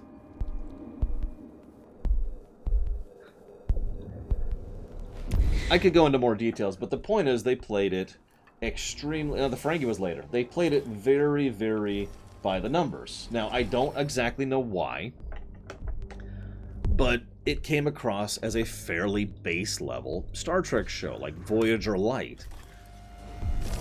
In short, it didn't go far enough to differentiate itself or do enough to make itself substantially Star Trek, in my opinion, of course. And I'm sure Huthor's going to disagree with me on this, and I'm just waiting for him to be like, you're an idiot, you're wrong. None of this was working. Because, and their figures, their viewing figures were just torpedoing down. Just imagine like someone shoots a rock down, and that's roughly where their viewing figures were. So, in a form of desperation, they decided to go ahead and give in to an idea that, oh, I can't think of his name all of a sudden, Glasses guy, Brennan Braga had been pushing since mid-Voyager. He really wanted to do long-term story arcs. This is something he'd been wanting for forever. It's something he and Ronald D. Moore were both big on. Moore, of course, went on to make Battlestar Galactica, but Braga stayed chained to Star Trek. If you remember, Year of Hell was actually one of his first successes in actually trying to get a story arc into his shows. There are a lot of guys here. So, I want to stress this again because this sounds so stupid from the modern perspective, but in desperation, they decided to go ahead and allow Braga to do a season-long story arc. That's season 3. Now, it's still got some issues. You know, there's still some logical flaws, and there's still some bad episodes and some terrible episodes, but there's also some really good episodes, and it's all arcs. Like, there's the overall main plot arc, but there's also character arcs that go across multiple episodes throughout the course of the season. It was a definite improvement. The problem is, at the time perspective, all of the damage had already been done. Like, that they had already reached the point where they had torpedoed their public image. So, their viewing figures continued to plummet through Season 3. So in a final act of desperation, they handed it over to Manny Coto. Basically gave it over to a completely new team. New writers, new writing staff, new producers, new showrunner. They changed around some of the people when it came to the... I can't think of the name of the terminology. It's the people who keep track of, like, props departments and set design. Like, almost a completely new staff under the hood, right?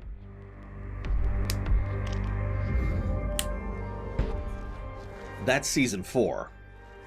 Now, the attitude that they went into Season 4 with was, let's pretend that this is Season 1, and they designed it to be a prequel to the original series. So Season 4, I'm not going to spoil, but Season 4 follows a similar thing, but they did an arc, which in the middle of the arc, a new arc came up, which then became the new arc, and they kind of leapfrogged story arcs throughout Season 4, as each one led rather smoothly and naturally into the next one, with like 2 exceptions. It was also designed to try and explain Enterprise and lead into the original series, and it was also built with the idea that there would be a Season 5, which of course, by the time they had started actually filming Season 4, the plug had already been pulled, and they knew that.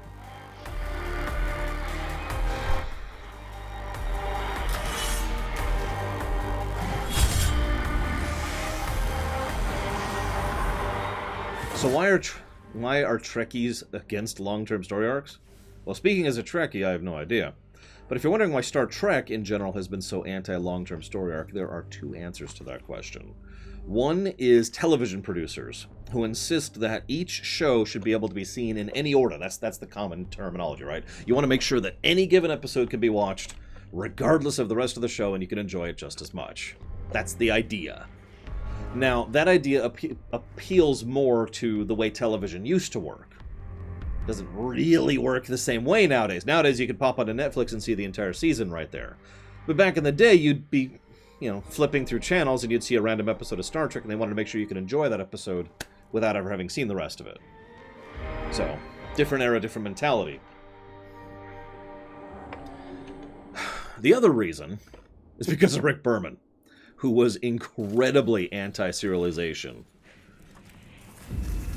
Like, he was constantly fighting with the DS9 staff when DS9 wanted to do any kind of story arcs. My favorite quote about Deep Space Nine is that, you remember the Dominion War?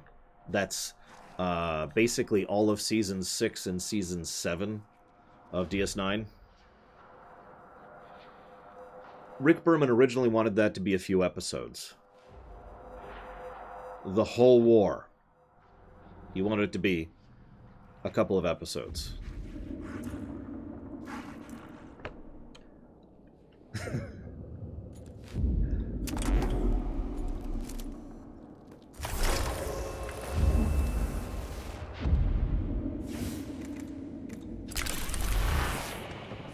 I have spit a great deal of venom at Rick Berman over the years, and to be clear, I stand by that firmly. I have Never hesitated, in my opinion, that Rick Berman's a frickin' idiot. And also, kind of a horrible person. I will, however, say, we probably wouldn't have gotten Star Trek if he hadn't been in the picture. Like it or not.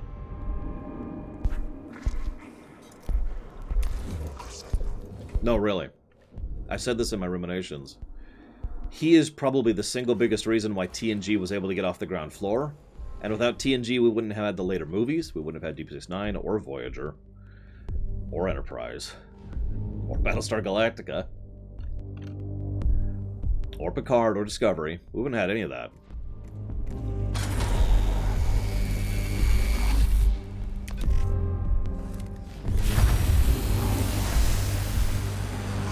See, the thing is, while Rick Berman is kind of scum, he's a television producer. And he decided to go to bat for Star Trek. And he fought with the other producers, way back in this is Season 1 era of TNG, to ensure that Star Trek had its fair share and stayed on the air. He is more or less literally one of the single biggest reasons why TNG stayed on the air at all. So, you know, it's kind of a... Like, what do you say about that at that point?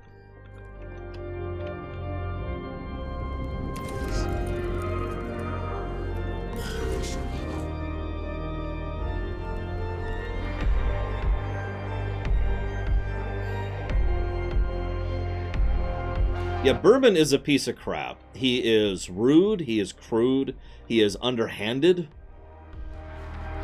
Like, I know people don't exactly have the best opinion of Will Wheaton, but he was pretty much singularly responsible for trying to torpedo Will Wheaton's career just to make sure that he didn't have to pay him as much money. He's also the single biggest reason why Terry Farrell ended up leaving DS9. And I could keep going.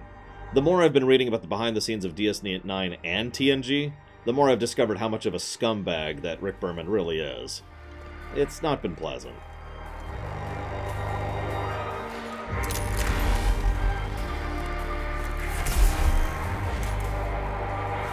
I have heard several people say that, Huthor. Why do you say it? I'm not calling you out. I'm not even going to disagree with you. I'm just curious why you say it. Because like I said, I've heard the whole episodic thing a lot. I massively disagree. No, I'm kidding. I'm kidding. Why? Why, man? Speak! Or I shall summon the Ranger on your face.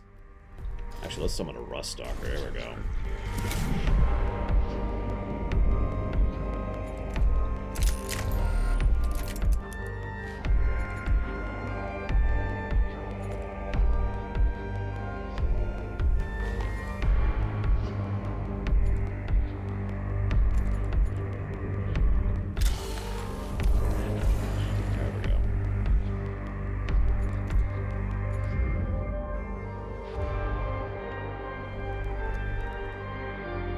We're good. In the face!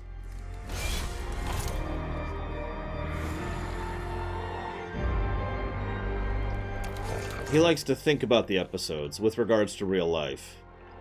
Am I saying that correct, Huthor?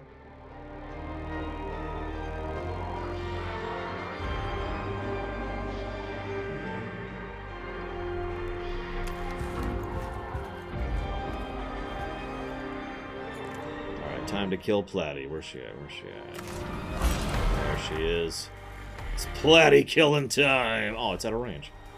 Damn. Like one thing out of range. Really? Oh, what the hell ever.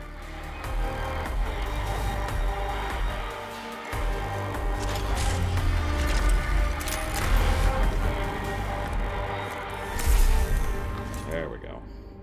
It's a shame other lore's in here. I'd love to hear his thoughts on this. But as usual, I talk about Star Trek when he's not here. He's probably busy being a successful YouTuber. I wouldn't know anything about that. Blah, blah, blah, blah, blah. Blah, blah, blah, blah, blah.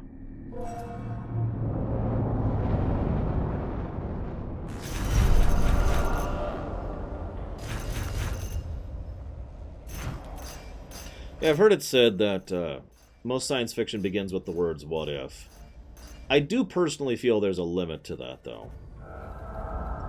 Sci-Fi Debris put it beautifully. I forget how he phrased it, but it was basically, if you get to the point of saying, what if all of the sudden custard pies were explosive? Like there's no... You've gone too far. Too much. Too much.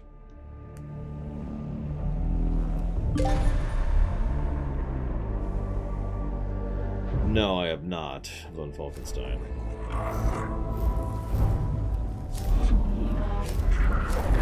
Alright.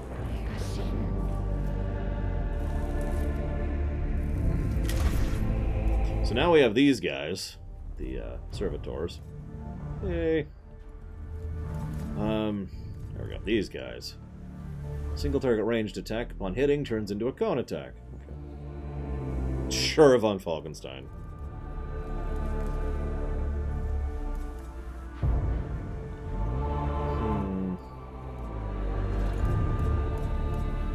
What was I leveling?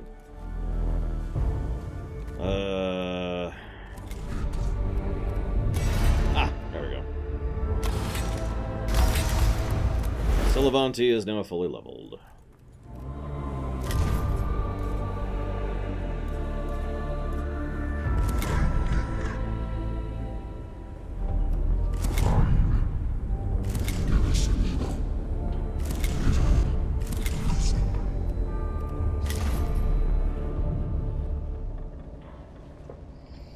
Alright, let's go beat the boss.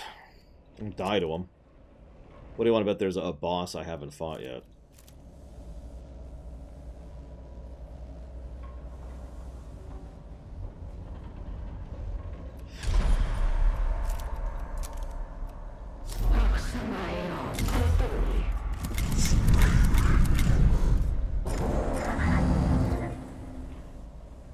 Is that the... Yep.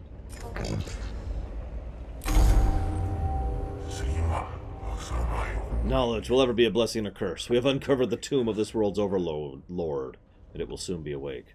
It seems there is only one course of action open to us. Haste equals no. Lector Dogmatus. Tomb of Caesarion equals +++ potential. Enough. Codex is right. I return equal parts determination and horror at the knowledge that Overlord Caesarion lies within. If there's anything I've learned at the altar of the Omnissiah, it is that this Xenos must die. Statement acceptance, if that is your will. My will does not matter. It is the will of the Omnissiah.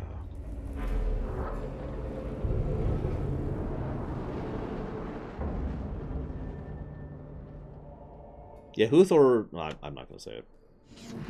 Saragon is the catalyst. As he stirred from his sleep, so did the Necrons begin to awake. Now that he has risen, every Necron in this damned planet is climbing out of its sarcophagus.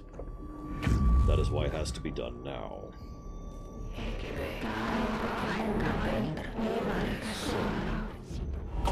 I expect Zaragon to be more than the equal of anything we faced on this world.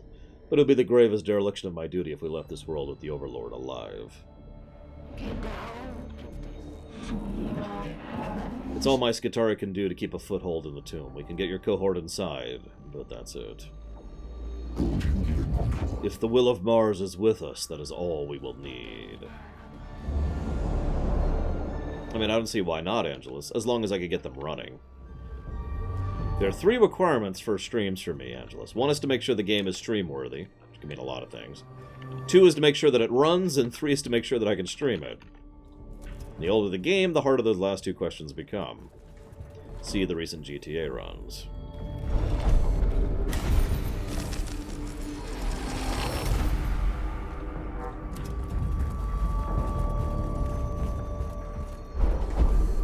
The image of the Overlord looms in the noosphere, as if its physical form had a corresponding information halo that infects the very information in the air.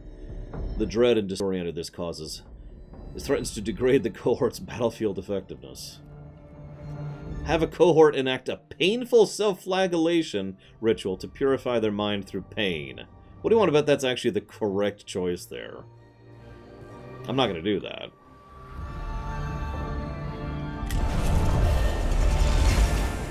The data prayers are drowned out by the sheer presence of the Overlord. Overlord, excuse me. Zaragon's raw malice will not be overwhelmed, even by the most fervent binary polemics.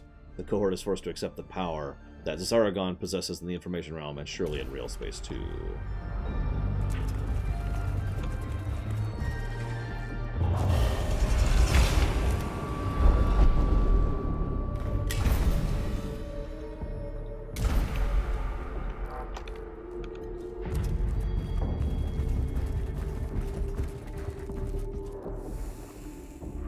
Hypothesis, Council Chamber, Audience Hall.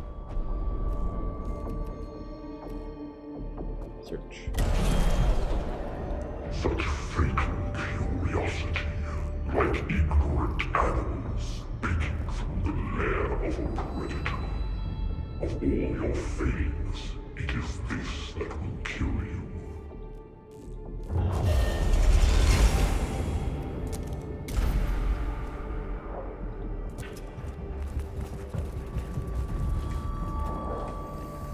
Such precocious ambition for such a young and insignificant race.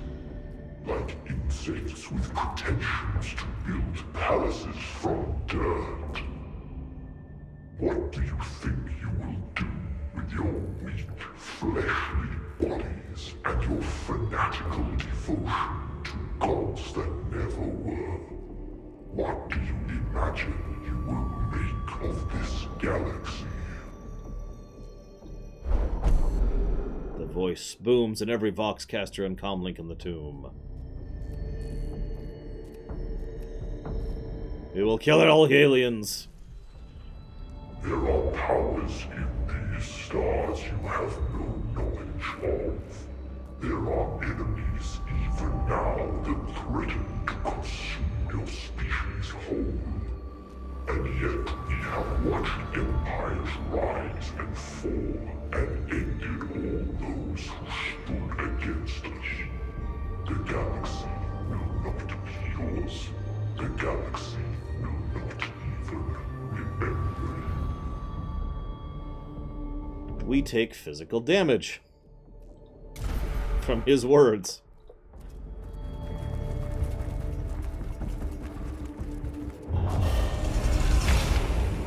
Wow, that's hysterical, Huthor. I was saving my comments, but I have to jump in and say that, for me, Best of Both Worlds Part 1 is substantially better than Best of Both Worlds Part 2. Part 2 is just kind of there. And, you know, doesn't really have the impact and power of 1, in my opinion. It doesn't have the dread, it doesn't have the atmosphere, it doesn't have the tone, it doesn't have the character arc, it doesn't have the presentation, it doesn't have the significance, it doesn't have anything. It's just kind of there. Like, I have been disappointed by how much I don't like Part 2 nearly as much as Part 1. Every moment I learn more about you, the more I understand how to end. This rage, this disgust that you feel at everything different from yourselves, that is what I feel for you. What quality, what virtue do your kind have that makes you deserving of anything but extinction? I can't think of any. Let's see, ambition, steadfastness, or piety. I'll say piety. Faith in what? Your emperor, a corpse upon a throne. A concept of stagnation and obsolescence given form as your machine god.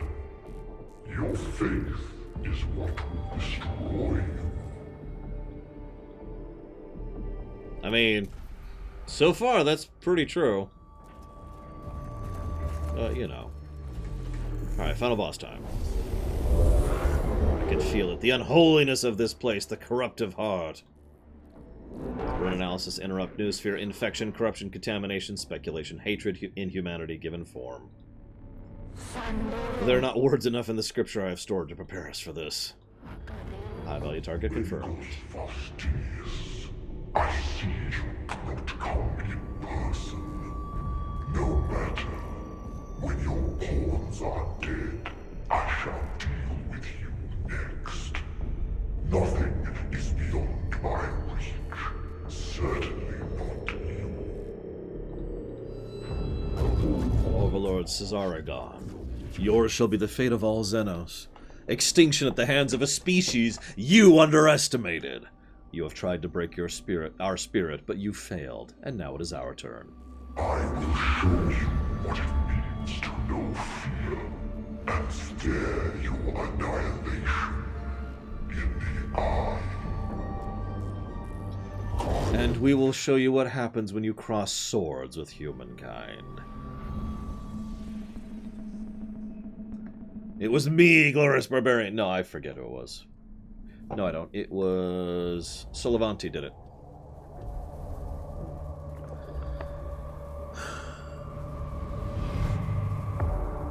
So, final boss. So now you've prompted a question I don't have an answer to, Huthor. What's my favorite episode of Star Trek? Even if I limit it to TNG, I'm not sure I can come up with a good answer there. What the hell am I looking at? Whatever. What right have you? Hey, I missed a boss. This planet. It was ours before you crawled from the swamps of your home world. Okay, yeah, so it looks like we killed every boss except for that one, because I could see the spots where the other bosses would be. He's a centaur. Cute.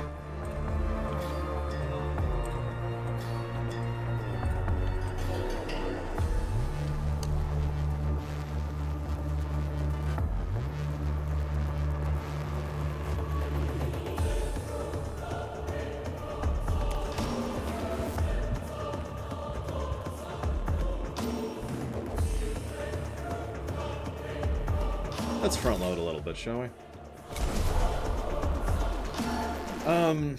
Favorite episode of TNG? God, I've gone through the whole series now. I have to decide that. Because it's going to be part of a video I'm going to be doing, even. I'm going to be asking your guys your opinion, too.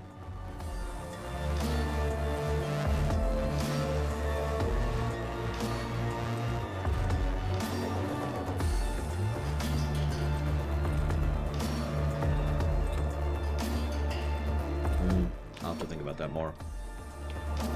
There's Inner Light, Tapestry, Best of Both Worlds Part 1, Booby Trap, Q-Who, all good things.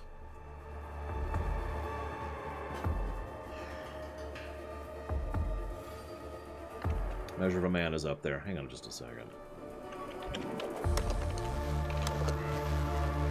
Drumhead is damn good too, but give me just a second. Is this it? This might be it. No, I think it was 5. Hey, Mihawk. Welcome to the final boss, sort of. It was 5. Gut reaction for favorite? See, that's the funny thing. I didn't have one. All I had was just a stall of, And that's why I started thinking about it.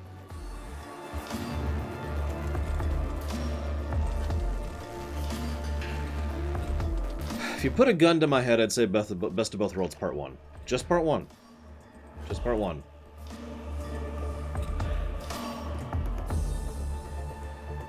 Riker's character arc, the presentation of a genuine threat that's not just another threat of the week, continuity. It actually has quite a few points of continuity in it, not just the obvious connections to Q-Who and the Neutral Zone. Shelby was actually an awesome guest star, and I liked a lot of what they did with her.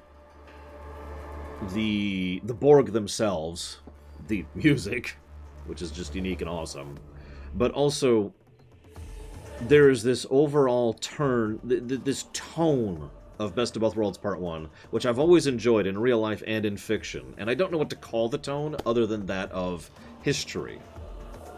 It's like Star Trek VI, The Undiscovered Country.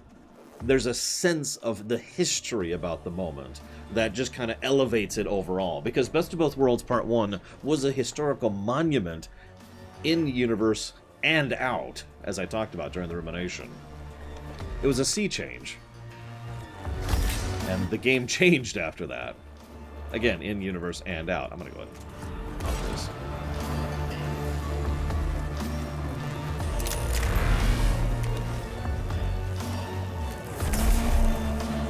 I've actually never heard of that idiom before, but I believe you, Uthor. I believe you.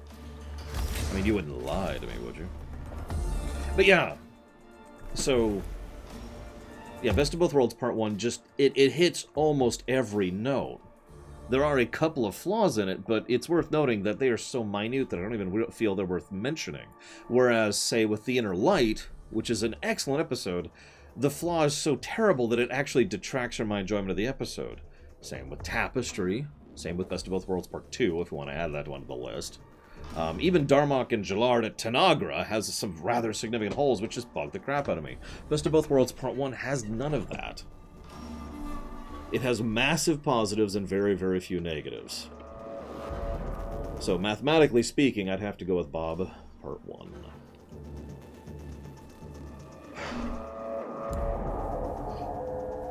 Hi, Mihawk. I'm debating, sorry. Let's do...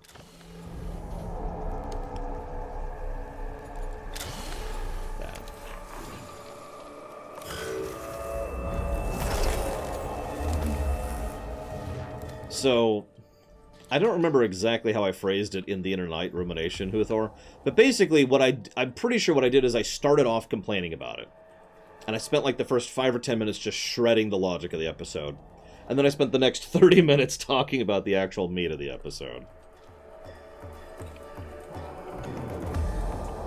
Let's go this route, shall we?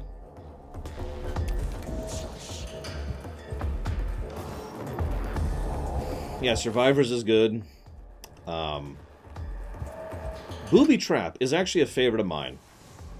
It's actually funny to me, because someone commented that they were surprised that I would like Booby Trap that much, but I do. I think Booby Trap is actually a truly excellent episode. It has flaws, of course.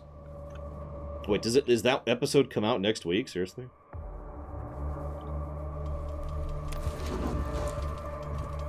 I don't have my schedule in front of me.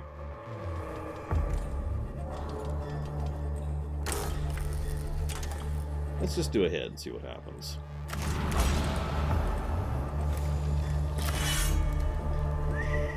$15 armor from the pillars. Wow.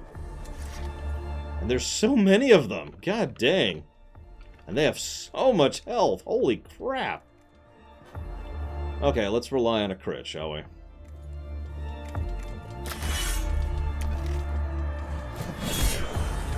It's half off right now, if that matters, Mihawk. So yeah, we're gonna lean on the crit there, which we did get. Let's back off to here. Listen, I already told you my opinion, Huthor. I mean, I already kind of gave it away there. The setup and premise is stupid, and the core episode is amazing. And I'll even say the core episode is amazing for 2 reasons.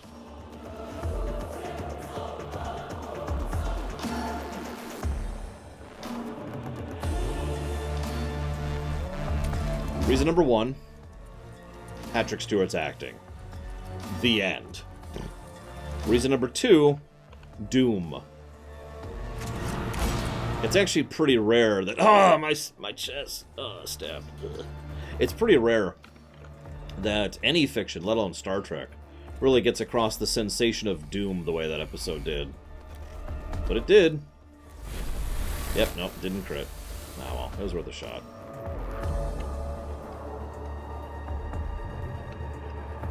Oh yeah, encroaching doom. The kind of doom that you will see coming, guaranteed. The doom that your kids will deal with when you are dead and gone. Yeah.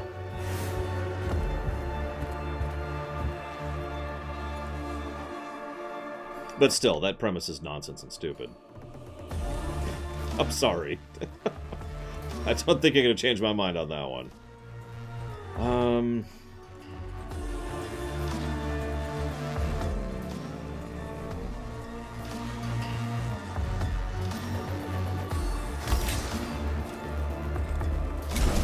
this, fill up our CP.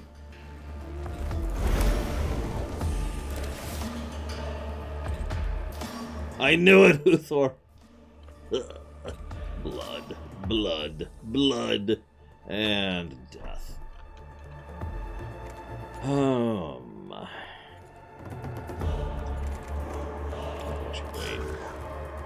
are you? Dream Whisperer. Come, Dream Whisperer, I have a job for you. Why is your crit chance so low, Dream Whisperer? Damn. New job. Go over here.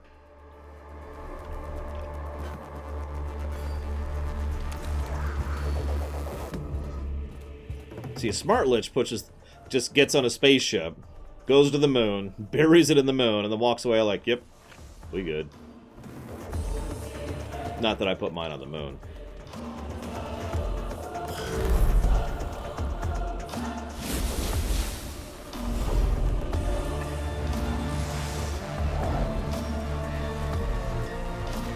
Is that the one? That is the one. Yep.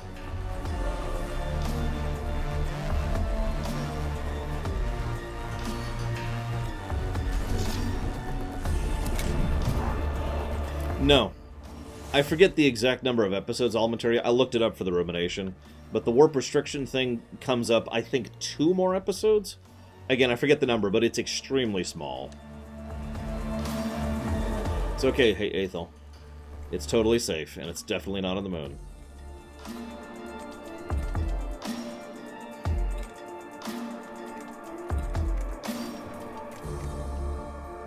Hey, Gary.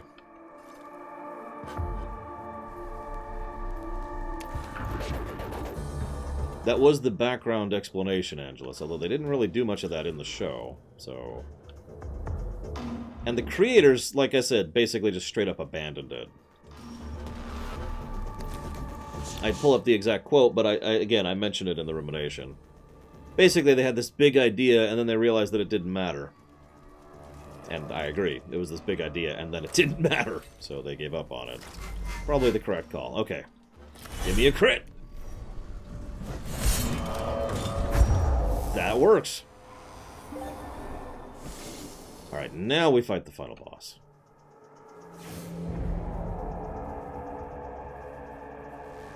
Come on.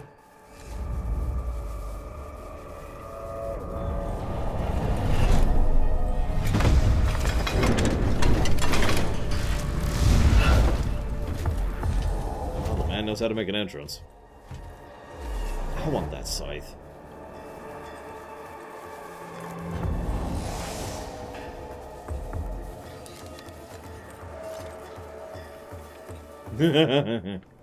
Sorry, Angelus.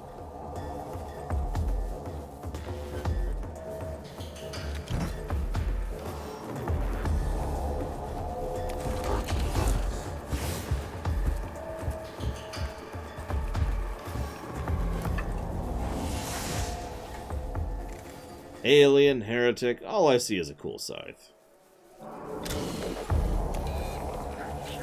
75 health and probably a second phase.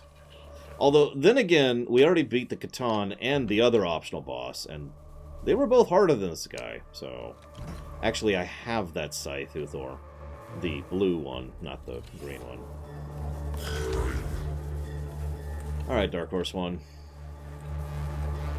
I have a task for you.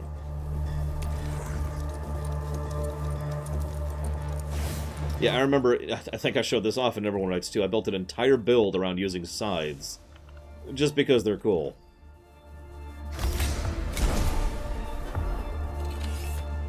Probably not, no, Aethel. That's just part of the plus I've already given for the balancing of advancement plus time. Like that's built into that.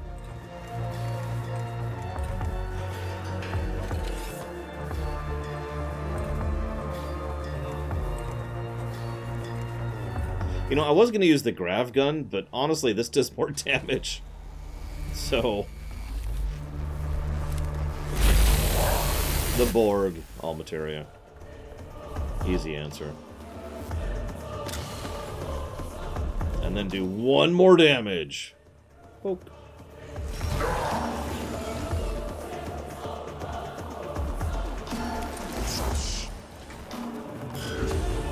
Who's this? Solivanti. Alright, I need you to...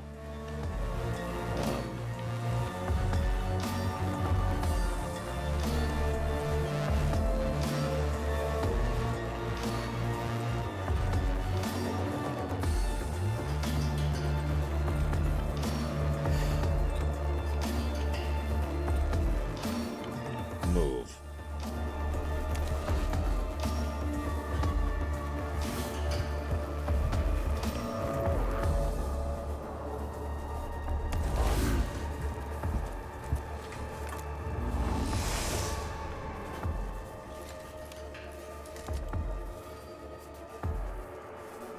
As with everything with the Borg versus other settings, you basically just have to GM rule what they can assimilate and what they can adapt to. So... shrug.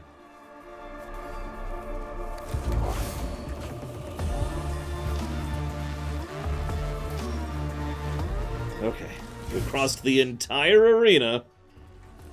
Good lord. Now that we're here...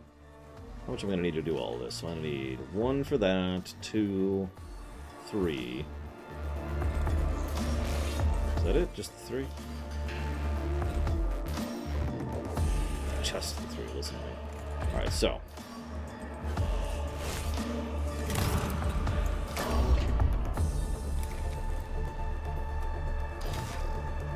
Hey look, it's a Castellan! On his face. And now we're gonna do this. Buff him. We're gonna buff him.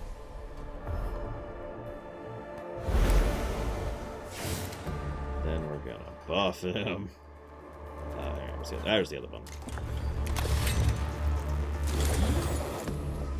And then we're gonna order him to kill that guy. Oh, we're out of things. That's okay. I have a solution for that.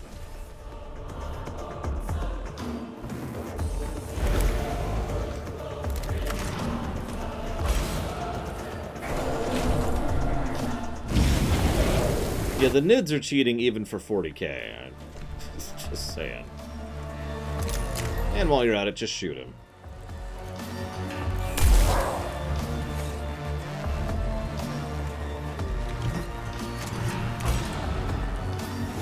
And while you're at it, keep shooting him. Alright, we're good. Good turn, Solivanti. Hey, look, it's your robot's turn. So first, I want him to flame the boss in the face. I am eternal, and oh my god, is that a giant robot?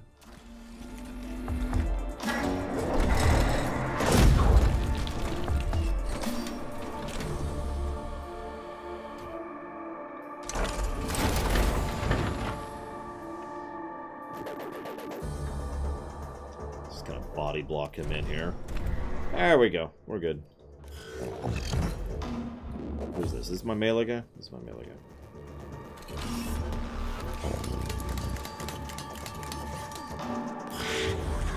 Who's that? Dream Whisperer.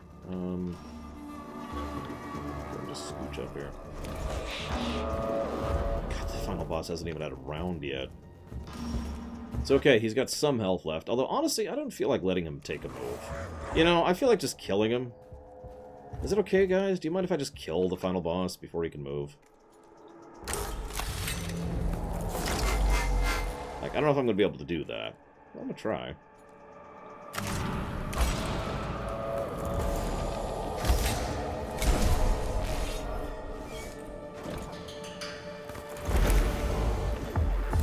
So let's see how much damage this does. Let's see, 25 to 27 damage. And that was Dream Whisperer. GG! Imagine that. He gets up and he's like, I walk out of my tomb. Ah! Then he freaking melts. Overlord Sargon collapses, raw data spilling from his ruptured war form. Okay, that's a good one, all materia. The information howl that goes up from the tombs of Silva Tenebris is an awful death wail of utter abandonment. Many reports from the planet are mentioning Necron squads are locking down into guard protocols that make little strategic sense. It appears they are not able to think on their own. Sargon and his lords must have been delegating orders all this time. It is done, brothers. The threat has been ascertained and neutralized. My neurovaults overflow with relief and exultation. Mission complete. The thrones of Mars, I never thought I'd witness such a thing. The scriptures were true. There are horrors in this galaxy that only faith and steel can overcome. We should be grateful that we never fully understand.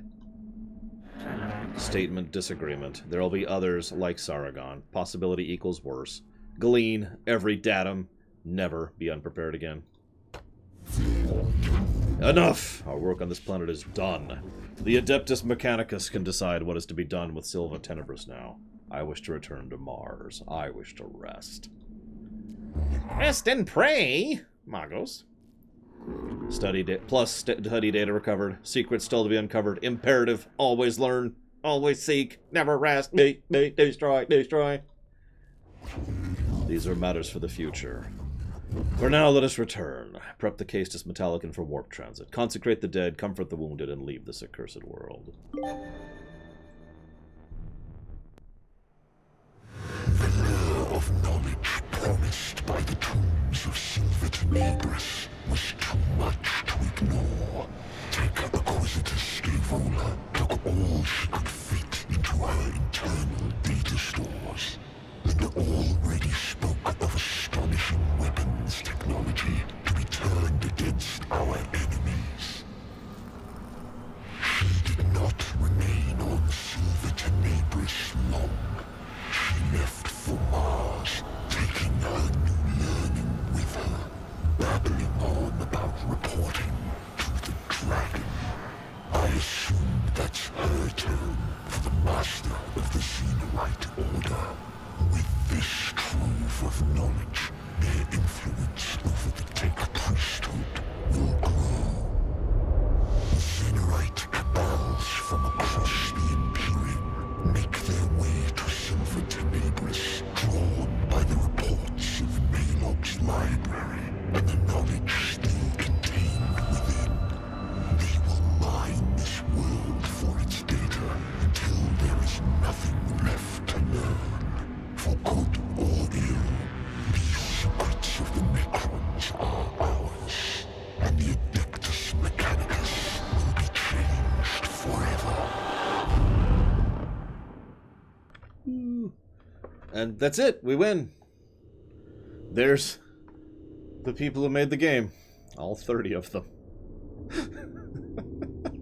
I'm sorry. I mean, it really is sad when these 30 people, or however many there are, can make a better game than, you know, a few hundred.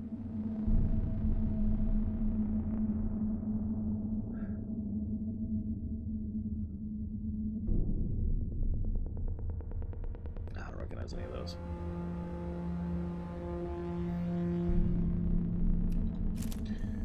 Ladies and gentlemen, this has been Warhammer Mechanicus with the Heretic DLC. I've been thinking about my notes and my pluses and my minuses. You notice I haven't given any pluses or minuses for like a full day.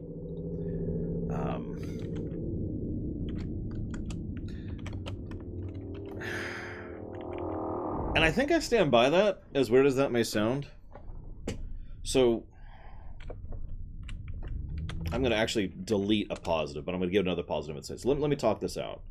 So the bosses were not bad, but the problem is the bosses were what I would normally consider like the ground floor of mission design, right? Like that should have been the normal game missions, and then the bosses should be above and beyond that, in my opinion, obviously. Yeah, they were very unimaginative, very, very one note, you know, like, to use an MMO comparison, think about the boss mechanics of old bosses in, say, World of Warcraft, like back in the BC or the vanilla era, where the boss had one mechanic, and that was it. Like, you had to figure out how to deal with the one mechanic, even in raids in some cases. So, not bad, not negative worthy, but I can't give it a positive. And that does lead to the negative that I mentioned already. The missions really are just kind of lacking. And there are a bunch of little interface issues that popped up here or there. I took notes on each of them, but I've already given that negative, so that's already a done deal. The difficulty options are awesome. The music is great. The action economy is amazing. The customization's good. The ability to change options on the fly is good. The tutorial mission is very well designed. The general mechanic of balancing time versus upgrades is fantastic, which was mentioned earlier. And of course, the movement system itself is amazing. In hindsight, I had given a plus to voice acting and a negative to characters. I'm going to wipe both of those out and put in a new plus in its state. And I want your guys' thoughts on this. The story positive I want to give this game... Exactly, Kira White Noise. The positive I want to give this game is to story. It's a very well done introduction to 40k lore. Even if you know basically nothing about Warhammer 40k, you can walk into this game, and the game does a good job of expositing and getting across tone and a little bit of backstory, a little bit of history. You learn about the Necrons, you learn about the Adeptus Mechanicus. They talk about Mars, they talk about the fate of humanity, they talk about the Omnissiah, they talk about the way that their machines work and the machine spirits work, and the New Sphere. All of this stuff is fairly well integrated into the narrative. And I actually find myself wondering if this is deliberate or not. Since, we know that they're pushing for new games for the new continuity, and this is one of them. Yes, please, Kira White Nose, if you don't mind sharing. So, I guess this is a form of exposition positive. What do you guys think?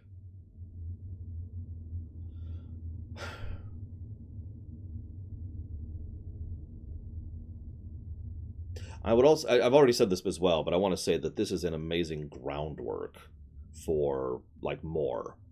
Like, taking this engine, this system, this mechanic, and then really fleshing out the level design, the map variety, the mission variety, the boss design. Yes, I would absolutely be down for that.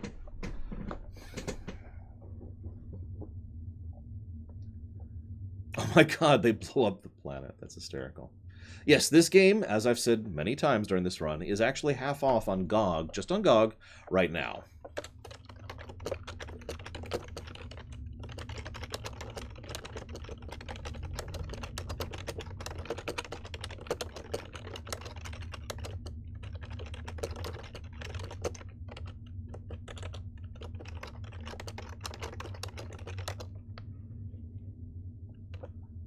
That's funny, Kira White. Faustinus is like, I'm done.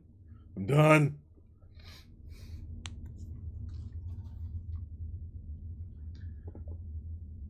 Yeah, no, that's exactly right, Mio. I think I agree. I think we're going to go and give that story positive. So that leaves us with a net score of +1, +6, which is really good score, especially for a game done by such a small studio. I honestly wasn't expecting this to be anywhere near as good as it turned out to be.